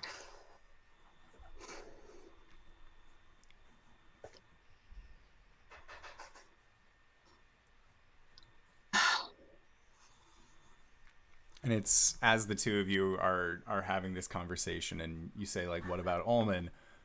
Ulman's a dagger. Ulman and Hish, or Ulman and Jill, I would like for you both to make perception checks as you two have been walking in front of this the entire time. Dirty 20?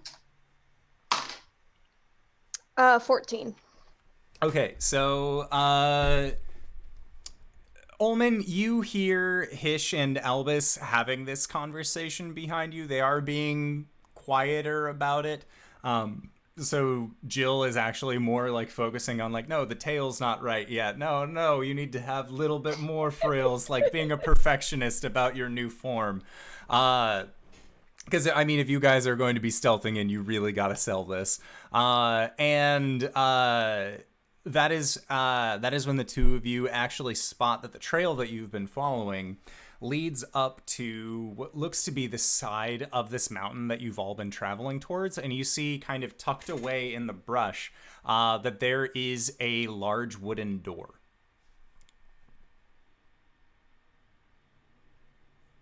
There's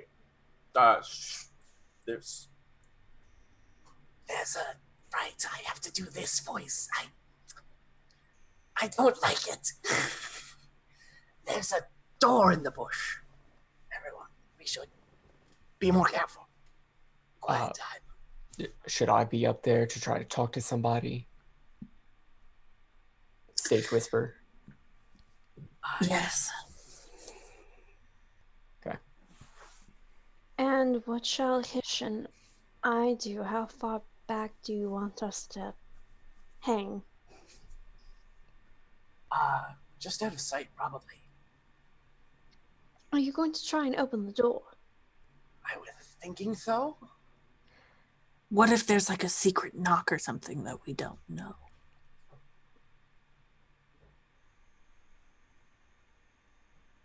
I don't know. Okay. I'm winging it. We All can right. try it, and all else fails, we just quickly silence whatever opens the door. That's why I've got Albus.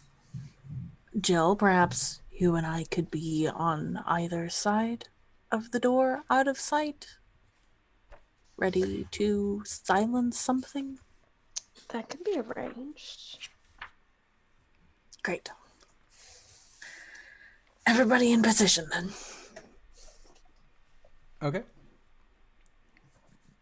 And as you all go up to this door, Hish, you're on one side and you have your scimitar out. Jill, you're on the other. You're tightening the grip on your hammer. Ulman, as you try the door, it is unlocked. Swing out or in? It is a push in. It looks I just like. kind of push then. Okay. And looking in, you see what looks to be the start of a series of tunnels. It actually looks very well carved out. It seems like there are a lot of reptilian-like patterns that are along the walls. Looking at it, you can see that there are snakes and other lizards and various other reptiles that have kind of been carved in. And it does look it looks very artistic. And as you kind of shirk in a little bit, you can see that the path in front of you actually takes a immediate right turn, and there does seem to be some light coming from in there. I look over at you, Albus. So, no, dang. We don't know any lizard folk. This is gonna be real rough. I can speak to them, but Yeah, but how do they not attack us on sight?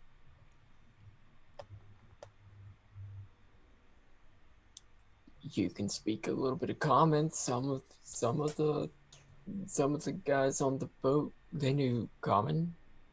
What if I vaguely push you into the room and declare, spoils of war? You are offering me. Yeah, that's a very bad idea.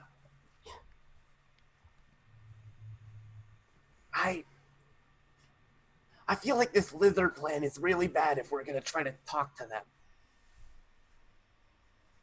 Because they're going to be instantaneously suspicious of me if I can't speak their native tongue.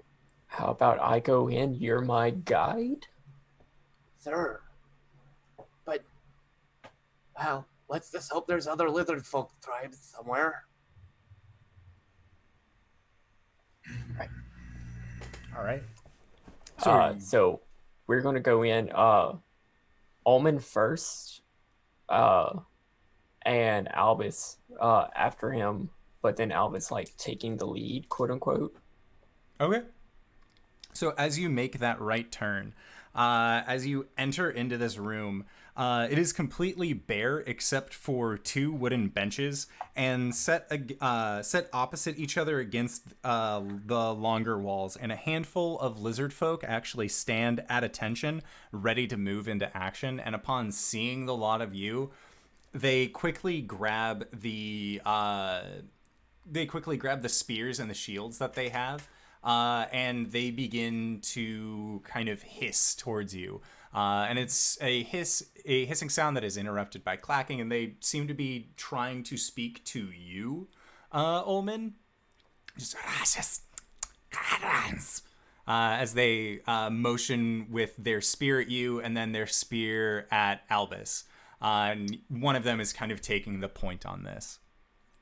Does anybody look like they are the a front man?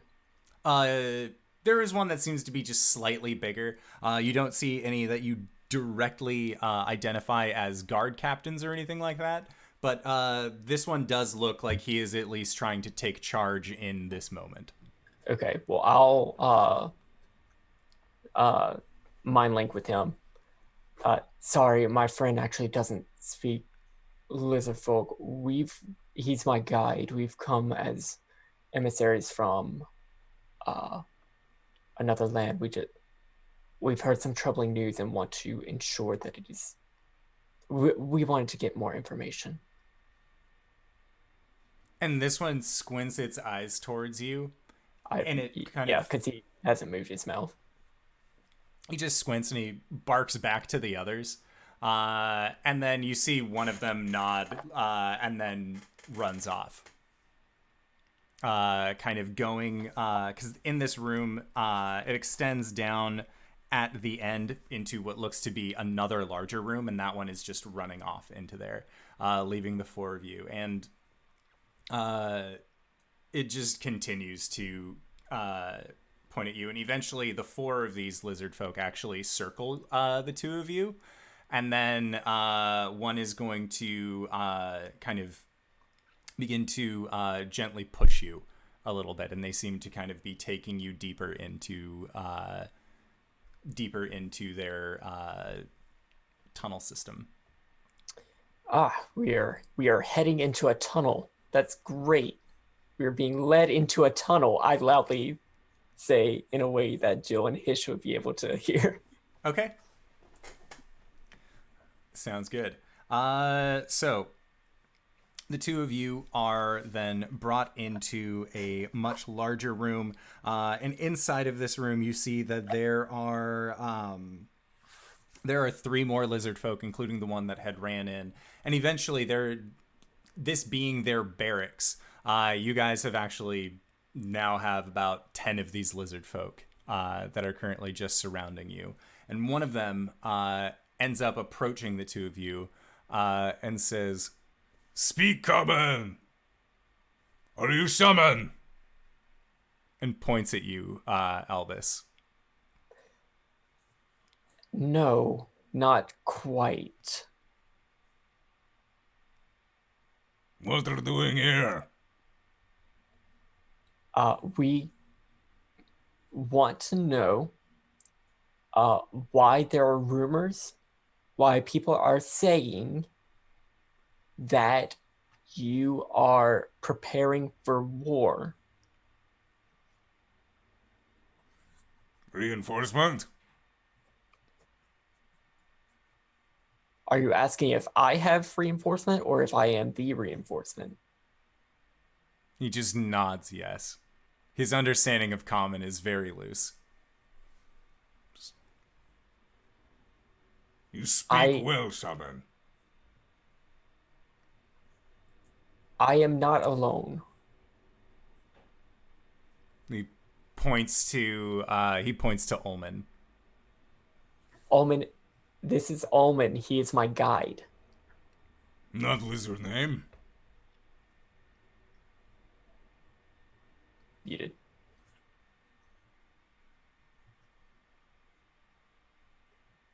Ulman, you are muted. I had a strange upbringing. Why you talk like this? He just looks at you rather confused, but... It's a list, thank you very much. Make a deception check. I'll say with advantage because you have made yourself look like a lizard person. That's going to be a 23. And he just looks at you. You also speak well. You'll have you speak with the advisor and the queen. Come. And the two of you are then escorted by a group of about 10 different lizard men. And they continue to weave your way back out into a hallway that was not connected to the room that you initially came out in. And then leading you down this hallway, it curves to the left, and then you see that there is a large set of double doors. And they open up the doors. One of them barks something again in Draconic, and one of the lizards nods and begins rushing away, while you two are then brought into this throne room. I think after like Albus is like, "Oh, we're being led down a tunnel," I think Jill's just like, "Let's give them a couple seconds, and maybe we should see if we can try to follow. I don't feel comfortable being too far away from them." I'm also not confident in my ability to be quiet and move quietly. All of this makes a lot of noise. Oh, I wish that weren't the case. Don't have anything to help in this situation. Nope, don't have that. That would be convenient if I did. Have what now? Oh, just looking at spells that I could have had. Well, it's either we are captured or those two are alone. And you know that Albus is about as durable as a piece of wet bread. Yes. There is that. Would it be so bad if I mean, I don't want to sound like rude, but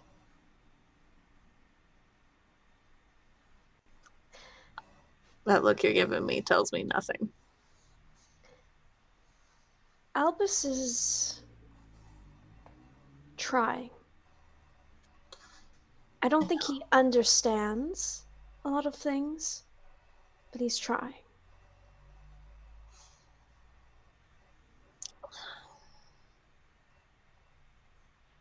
That's fair. I still don't trust him. Well, let's do our best to move quietly and help our companions. The fact that we're not hearing anything, I think maybe is a good sign, though.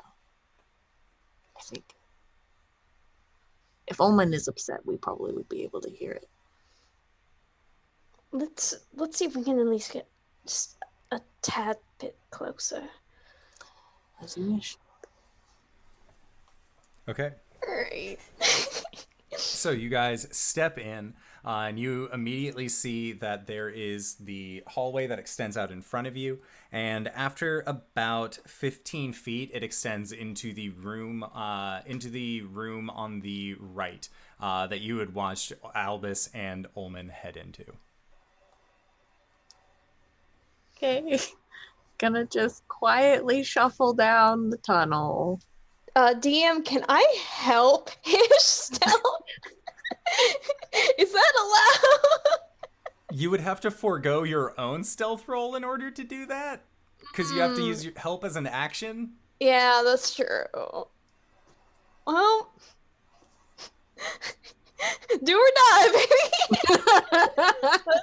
let's both try our best. Okay, so are you going down the right hand hallway that you had seen Albus and Ulman go into, or are you going a different direction? Are there any other options? There is a hallway that extends forward, and at the end of that hallway, you watch as it branches out left and right, and then there was the that immediate first right that Albus and Ulman took. So it looks like there are a total of 3 different directions that you could actually go. Hish looks at Jill. We should probably just follow them. I don't want to potentially run into any more. Good plan. Good plan. All I guess right. we're moving down that side. Okay, so Try not to be so nervous. You're making me nervous. Sorry. So as the two of you then go into this room, it is bare. The group of more militarized lizard folk that had been standing there previously all left with Albus and Ulman. So the room is completely barren. And you see that it extends down into an opening for another room that is also pretty well lit. And as you go into that room, you see that there are 13 straw mattresses that are set up around the room, kind of pressed up against the walls. And beside each one is a closed wooden chest. And in the center of the room is a long wooden table with 2 wooden benches beside it. Other than that, it looks like this room is also lizard folk free, as it seems like you guys have lucked out in terms of all of them having taken Albus the shaman and Ulman deeper within this cave system. Hish is going to casually walk along the beds and just kind of like peek into the chest next to the beds. Okay. See if there's anything good in there. Ish. Okay. So as you are looking through these, just kind of perusing, it just looks like a bunch of personal effects. It looks like there is a kind of like, there's a necklace that's been made out of small shells and bones. You see that there is, in one of them, you peek in and immediately get hit with the smell of decay, as it looks like there was a half-eaten rat that was being saved for later inside of this chest, and immediately just, no. And as you look around, it just looks like there are traveling gear. There are sets of bone-like needles that are in the process of some sort of weaving process. You're not really sure. It looks like this lizard folk just had a hobby. But overall, you don't really find anything on a general perusing while looking around. I am gonna pick up that shell necklace though, and I'm gonna take it. Okay. Put it in my pocket. Sounds good. But yeah, looking around, you do not actually encounter anything else. And then in this room, that is when you see that there is a door on the right-hand side, and then in front of you, towards the left, you see that there is an opening in this room that extends out into a hallway. Where did they go?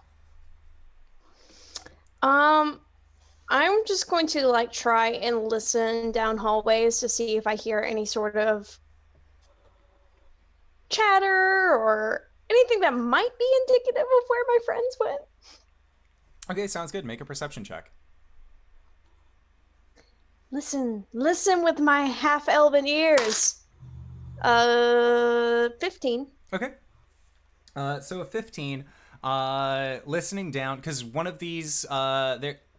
So the rightmost side has a door that is currently shut, and on the left is just open hallway that looks like it leads deeper into the cave system. Listening in, somewhere off in the cave system, not particularly far off, you hear what sounds like a set of padded feet, not wearing shoes or anything like that, actually slapping against stone. It seems like there is actively guards on patrol. Okay, so there's a set of patrols going on down that way. She'll say, pointing to the open tunnel. Mm-hmm. Over there, I'm not quite certain what's behind the door. Perhaps if we were to get a little closer, might be able to listen in. Yeah. And Hish is gonna get on the ground and see if he can like peek under the door or if there's like a keyhole that he can look through. Okay. Or like listen into. Is there a cup maybe I can hold up to the door? Okay. You have your Hordes person bag. I will say that you can easily have a cup that was just stored in there previously. as part of your mundane gear. And as you put as you put the cup up against the door, you don't hear anything. Doesn't sound like talking. Doesn't sound like a whole lot of communication happening or anything like that. And looking beneath it, you can see that there is a flicker of light, as these lizard folk do have to rely on torches.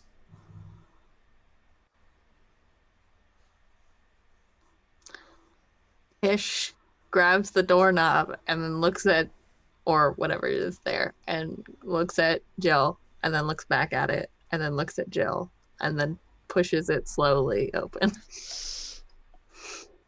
Yeah, and it definitely creaks open. Yay. And you see that it extends into a hallway that curves to the left. And then you can also see that there is an opening on the right side, where it looks like another hallway actually extends downward.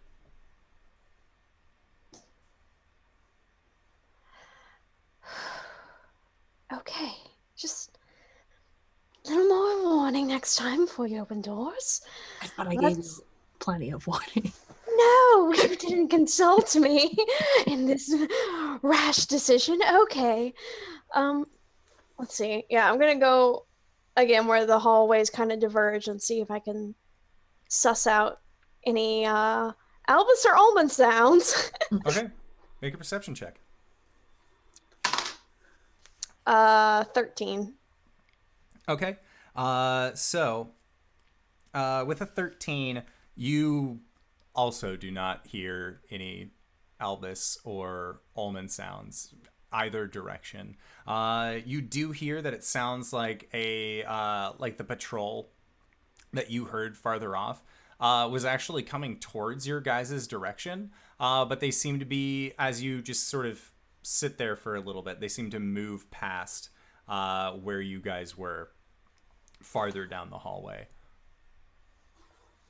As you just hear that sound echo close, close, close. And then very odd, you hear very auditory the sound of 3 sets of feet moving. And then they continue onward from where you guys were. And looking at this corner where you saw that the hallway wrapped around to the left and also had that little back entrance, you see that as it curves to the left again, that there is another entryway on the right. So now there are 2 different areas that you could go on the right or continue following this hallway. This sucks. This sucks. I'm so nervous. I'm sweating. I'm sweating through my cloak. Okay. Just stay calm. If all else fails and we get caught, we can just say we're travelers. Uh-huh. We got lost. We thought maybe this was someone's. And we were looking for like the fucking Airbnb in here. Do you have any better ideas? Because I would love to hear them. No, this one's great. I love this idea. Okay, let's just. I don't know. Let's peek at these off to the right. Maybe we can. I don't know. Maybe Ulman's being loud somewhere. I'm banking this on the fact that Ulman might be loud. This is a stage whisper.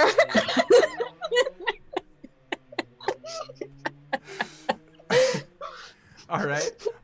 So you're going to down that first little right-handed turn, and you see that once again you are met with with another door that looks like it is a push-in door from where you guys are. Okay, do the cup thing. Do the cup thing. We might be able. Hish does the cup thing. Okay. As you do the cup thing, you do not hear the sounds of conversation on the other side. You don't really hear much of anything. Make a perception check. Okay.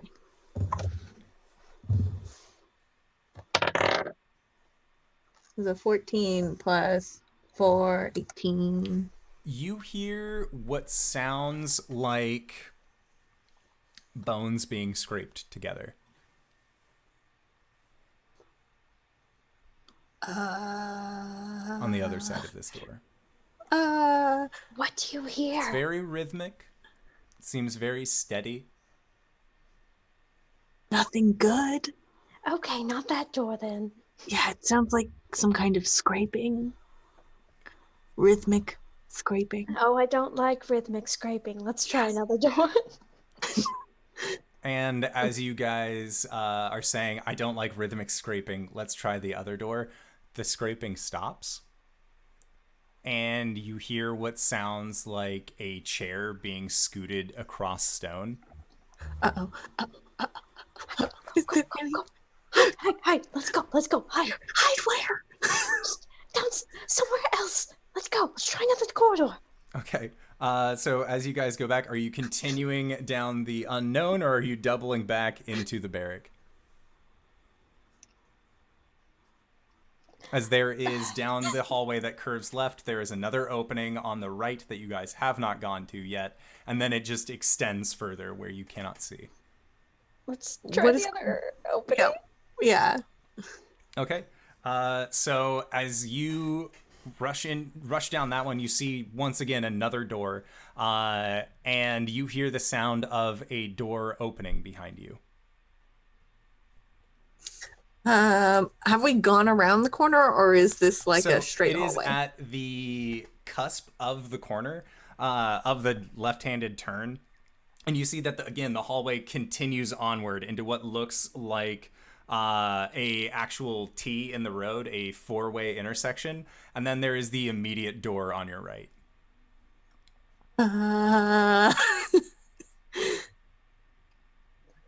Do you hear anything? Are we in eyesight of the previous door? Not directly, no. Okay, But you I'd do like to hear cup that- this door. Okay, you do hear that there are footsteps that have come out of that door after it had Oh opened. fuck! Oh fuck! You do not hear anyone on the inside of the door that you are currently investigating on. Okay, I go inside. The door is currently locked. God no! I think I pushed Jill further down the hallway. It's locked. Go. Okay, so it was actually a little bit of a it was a small little walkway that led to that room. So as you guys double back, you see that there is a much larger lizardfolk that has this very tall shield along its arm that looks like it has several teeth along the sides of it, and he carries this very wicked looking spear. And as you guys pop back out into the hallway, you see it looks at you, and there's just this moment of, what the fuck? And then brings the shield up, places his spear out, and just begins shouting in Draconic. Jill, make it stop. Make it stop. No. We're lost. And it keeps the shield up, keeps the spear out, and just continues to shout. And as it does, that is when you start hearing the sounds of other padded feet making their way towards you.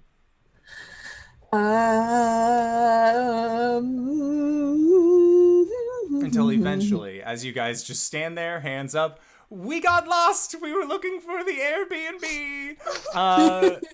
Eventually, you are surrounded by 5 of these lizard folk, all wearing, all with spears, swords, shields, very much looking like guards. And they kind of converse a little bit amongst each other. And then one of them kind of motions off with his head towards the right, and the other 4 nod. And then one of them, again, just sort of like very brusquely just pushes you from your back, Hish. Same with you, Jill, and they are seeming to be just moving you along. Bitch, I'm like twice your size. Chill And the fuck out. as you go out into this T, they take a right-hand turn, and you see that this hallway, this long, winding hallway, opens up twice more along the right-hand side. And then, once again, you see that past those 2 openings is a large set of these stone-looking double doors that you see have very ornate carvings of what look to be reptiles along the side of it. And they end up opening up these doors. And inside you see Albus and Ulman. They are currently just standing around. Nobody is forcing them to do really much of anything. And these lizard folk, very poignantly, quickly just sort of move you all together, and then they form a barrier around the four of you. And you can see that there's at least 2 lizard men for every single one of you. Hish points to Jill and says, "This was her idea." Believe this was all of our ideas. Thank you. I don't need to go in and follow them. Nothing can go wrong. We'll say we're travelers. We'll say we're lost. That was you. This isn't my expertise. So we have an audience with the king and queen. We're just waiting here for someone to collect us. And inside of this room, as you have kind of been taking it in, Ulman and Albus, and now Jill and Hish as well, as you look, there are 2 sets of 3 pillars that flank this central area where 2 lizard folk, you actually saw that there were small children, little lizard folk that had been playing when you guys came in, and then they were like brushed away by the guard. And there are carvings of reptiles that decorate a large throne that rests on a stone dais. And looking around this room on the right-hand side as well as the left-hand side, you actually see that there are animal heads that have been stuffed and are currently hanging. Or at least most of them are animal heads. You see, make a nature check, actually. And you can all make nature checks as you look upon these. That's a 2. 12. 26. Okay, 2, 12, 26. And what'd you get, Alice? 17. Okay, so the 2, you recognize a bear. There are 2 sharks. That's about it. Everything else seems real fucking weird up there. You see that there is like this very large, almost skin-colored insectoid-looking thing that has these large hanging tendrils coming out of the front of its mouth, but also has these little pincer bits, almost like some sort of insectoid that you aren't really sure what's up there. Another that is placed up along the wall, and the rest of you would know this is a carrion crawler that has been stuffed and put up on the wall. There is a hippo's head that is also stuffed up and put on the wall. There is a giant frog. Jill, you aren't really sure why it took you so long to see the giant frog, but once you got the right angle for it, it makes sense. And the one of the most striking things is that there is actually a humanoid face, like a humanoid head that has been stuffed and put up on the wall. And you see that it is red skin, kind of a flatter nose, more angular styled ears. And again, everyone but Jill would recognize this to be a hobgoblin's head. That has been stuffed and put up on the wall. And Ulman and Hish, looking up at this, you are fairly certain that this stuffed head that is on there is the biggest crawfish that you have ever seen in your entire life. It is just this large, weird bug-looking like creature that is currently mounted up on the wall. Albus,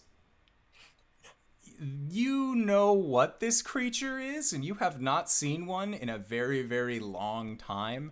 You know this creature to actually be a chul. But it does just look very much like a crawdad.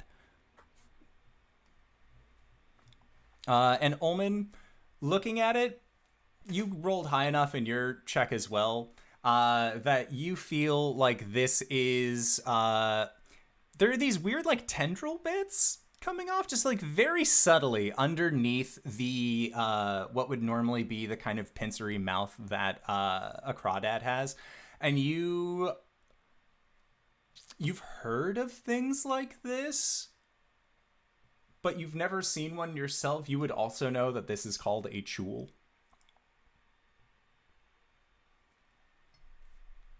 There's a lot of interesting creatures up on this wall.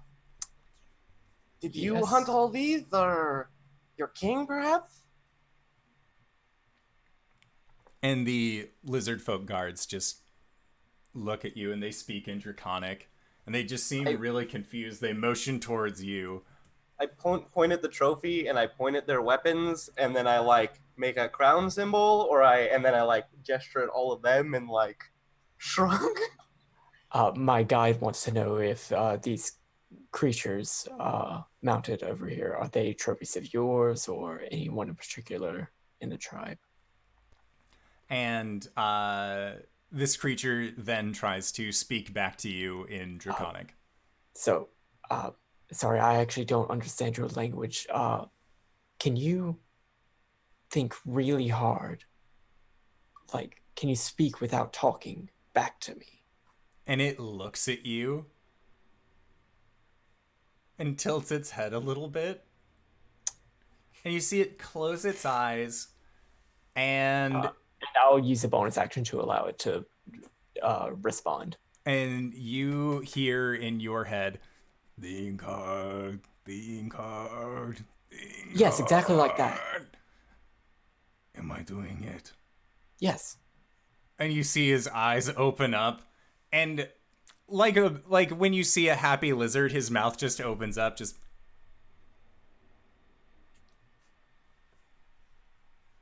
I'm doing it.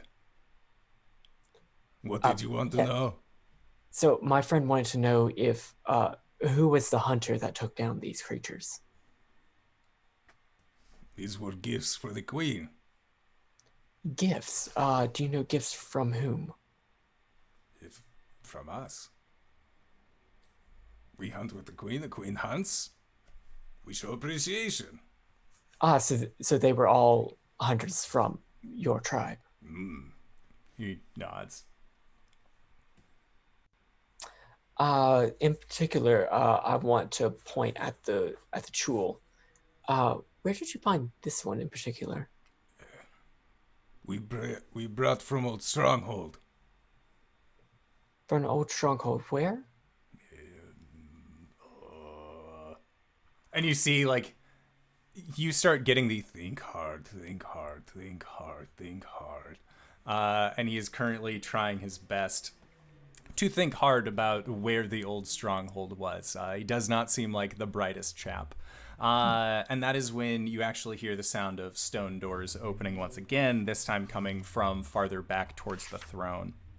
And I'll relay the origin of these to Ulman. Okay. So, coming from this, or actually it wouldn't be coming from back there, sorry.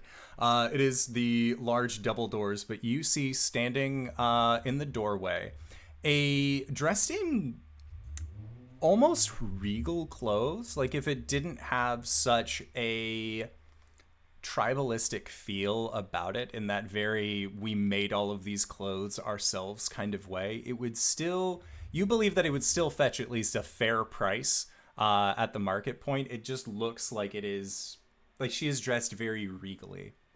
There is no crown, but you see that there are 7 bone necklaces that she is wearing, and each one just have various bits and bobs and trinkets kind of interwoven into the actual necklace itself. And standing next to her, kind of walking in, hunched over, you can see that this lizard folk's eyes are starting to milk over. The teeth that are sticking out don't look nearly as sharp. They've either just kind of deteriorated from the lizard folk's own saliva, or they've been chipped and broken, and a lot of his scales have lost his lusters, have lost their luster as well. And the two of them, accompanied again by a small cadre of guards, all walk in, and as the doors open, the lizard folk that were talking with you all stand at attention and turn to face what you would assume to be is their queen. And she walks forward with this more hunched lizard folk, and she sits down on this large throne. And you see that her tail kind of shifts off to the side. It's large enough that she is able to sit comfortably. And she leans back and puts a single clawed hand up to her face and says, "What are you doing here?" She speaks common. She speaks common actually very well. We are emissaries from the town of Saltmarsh. We've heard some disturbing news that your tribe was preparing for some sort of conflict, although we were not sure who you were going into conflict with.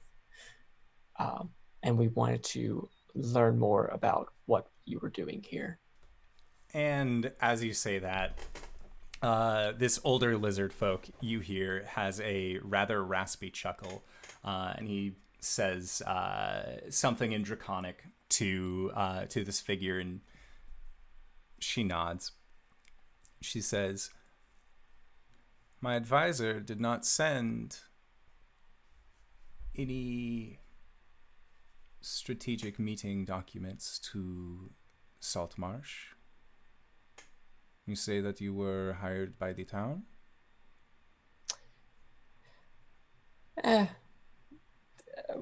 Our actual job did come from Acquisitions Incorporated, didn't it? Yes, but they were hired by the town. Right. We were hired through an intermediary, Acquisitions Incorporated. And she squints when you say that.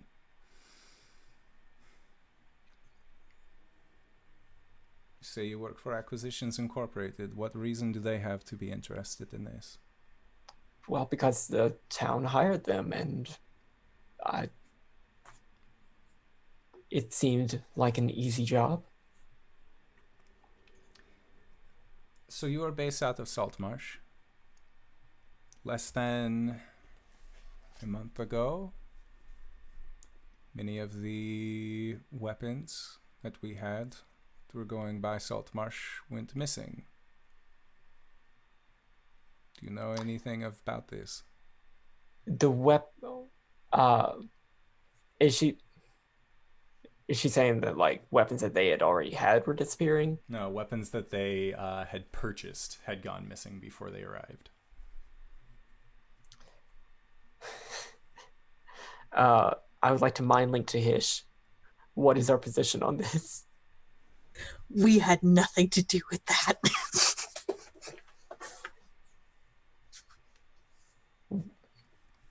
Acquisitions Incorporated doesn't have anything to do with weapons going missing. And she kind of eyes you up and down. She says, "So what have they hired you to do? Do you come offering peace?" Do you intend to go to war with Saltmarsh? Why? Why would we go to war with Saltmarsh? Well, that's what we're here to find out. We do not want to go to war with anyone. We want our home back. Your home back from whom? The Sahugan. And at that, she hisses it out. And you see that all of the other lizard folk also seem to hiss as she says Sahugan. Can I hiss with them? Yeah. About a year ago, they took our home from us. We had to move here. Where was this home? This is about 5 days journey, 5 days swim from here. We've had enough time to gather allies. But do you think that we are coming to attack you? What makes your small shithole that much more impressive than anywhere else? Jill just kind of holds it in. Like I said, we didn't mean to assume. We were simply hired to make sure that we were not the targets of your preparations. Can I make an insight check on this person? Yes, you by can. the way? Also, GM, are the Sahuagin, is that what Oceanus? No, Oceanus is a sea elf. The Okay. Sahuagin were the really gnarly fish face guys that That's what Ulman turned into. Yeah. Oh. That Oceanus was also like, Sahuagin, wah! Gotcha. Okay, I knew that sounded familiar. 21 on the insight. She is telling the truth. She does not seem to be... She seems pensive of all of you. More a little bit on guard, but as you kind of continue speaking amongst yourselves or back and forth, she seems to have... she seems to be warming up in terms of demeanor.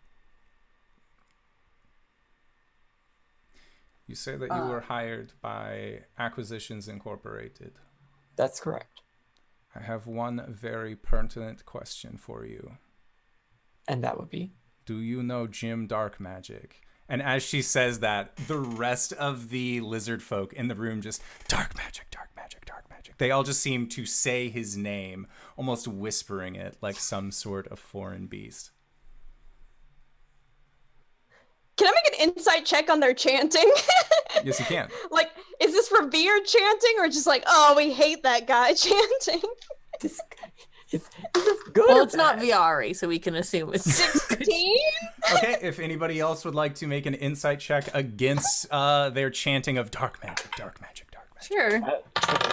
20? It's a nat 1. I firmly believe 12. they are in awe of him. Okay, so what did you get, Hish? 12. Okay.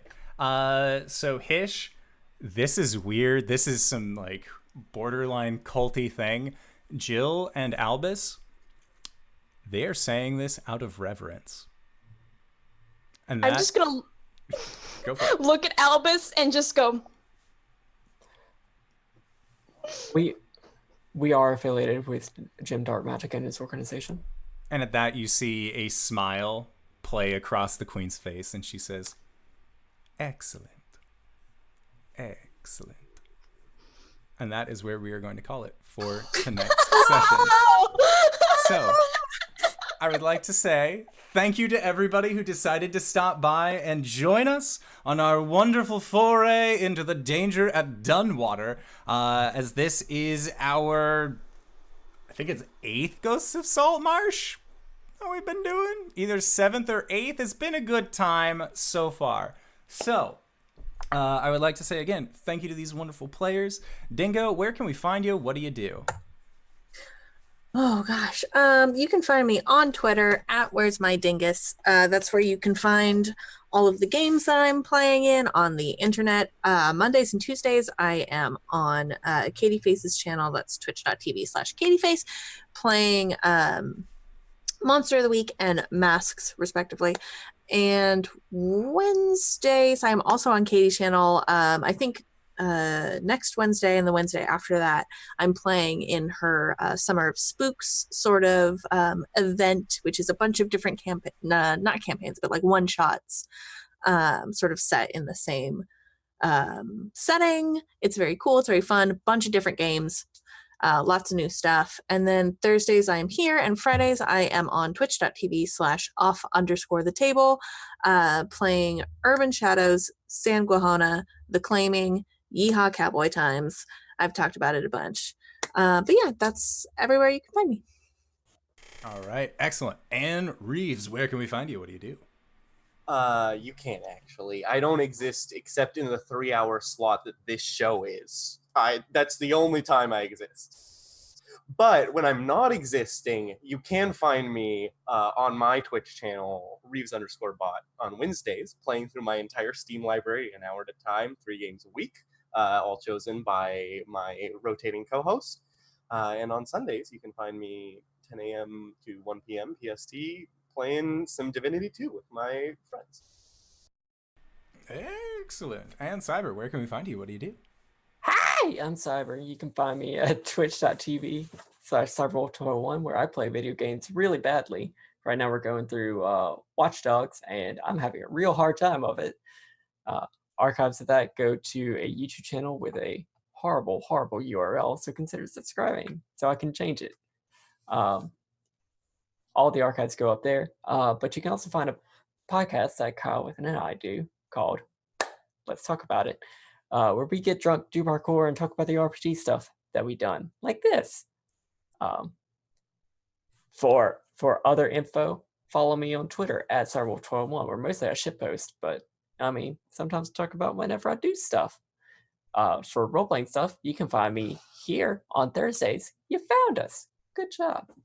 You can also find me on Monday, where I play Argent, the Black Dragonborn. Yeah, it's a good time. All right, and Kylan, where can we find you? What do you do? Hi everyone, I am KyleWithAnN, otherwise known as KyleWithAnN on Twitch and Twitter. If you want to know what I'm up to at any given point in time, Twitter is the best place to get a hold of me. I stream on my own channel just whenever I can. Right now I'm playing through Phoenix Wright Ace Attorney. It's a lot of fun. So yeah, check out Twitter, see when I'm going to be streaming next. Other than that, you can catch me on Mondays with Dingo playing Monster of the Week. That's fun. Next Wednesday, I'm going to be on twitch.tv/KatieFaze again for Summer Spooks. So check that out. I won't be here next Thursday, unfortunately, because I will be traveling. I'm very sad that I'm going to miss this upcoming bit, but excited to see what happens. But oh yeah, other pertinent thing, this Sunday at 6 p.m. EST on twitch.tv/rsqueef, you can catch me. You can catch Cyberwolf1201. You can catch EJ the Grey. And of course, Arsqueef playing Overcooked 2 DLC. It's gonna be great. We'll see how that goes. So, yeah, that's it for me. Listen to Let's Talk About It. Bye, everyone. All right, and you, if you've made it this far, you probably already know who I am, but if you don't, hey fella, what's up? It's me, your buddy, your pal, your friend, the Indoor Adventurer, the showrunner here at twitch.tv/Indoor Adventures, Monday, Tuesday, and Thursday at 5:30 p.m. Pacific Standard Time. Some days we play on, or some weeks we play on Saturdays at 11 a.m. Pacific Standard Time. This week, though, I am going to be out of town on Saturday, so we'll put up a rerun or something for you guys, so that way there's still content for you to watch. Speaking of other content, you can find VODs of all of our games, as well as recordings that go up to either youtube.com/Indoor Adventures, or you can go to pretty much anywhere where audio casts are found. Search up Indoor Adventures, and you will find us there. Other things, we have our Patreon, which is patreon.com/Indoor Adventures, where you can go help support the show and also get access to our after show called Nights in the Courtyard, where we answer questions not only from the community but also from each other. So if you have any questions, either directing at me or at these wonderful players, you can actually join us there. And the easiest way to ask those questions is by joining in our Discord. So if you are interested in hanging out with this wonderful cast, consider checking that out. The link is in either the description of this Twitch cast or in the chat. I really should get better about including an invite link just on our general YouTube stuff, any of the VODs. I should get better about it, so that way you guys can check it there, but I keep forgetting. So I'll be sure to put it there this time, so I don't forget. But with that, that is all the time that we have for today. Guys, thank you so much. Nope. I was doing the sign off and then I got it too soon. I got scared. So thank you all for joining, everybody. Thank you to these wonderful players for putting up with my bullshit each and every week. And until then, we'll see you guys next time. All right, everybody. Bye-bye.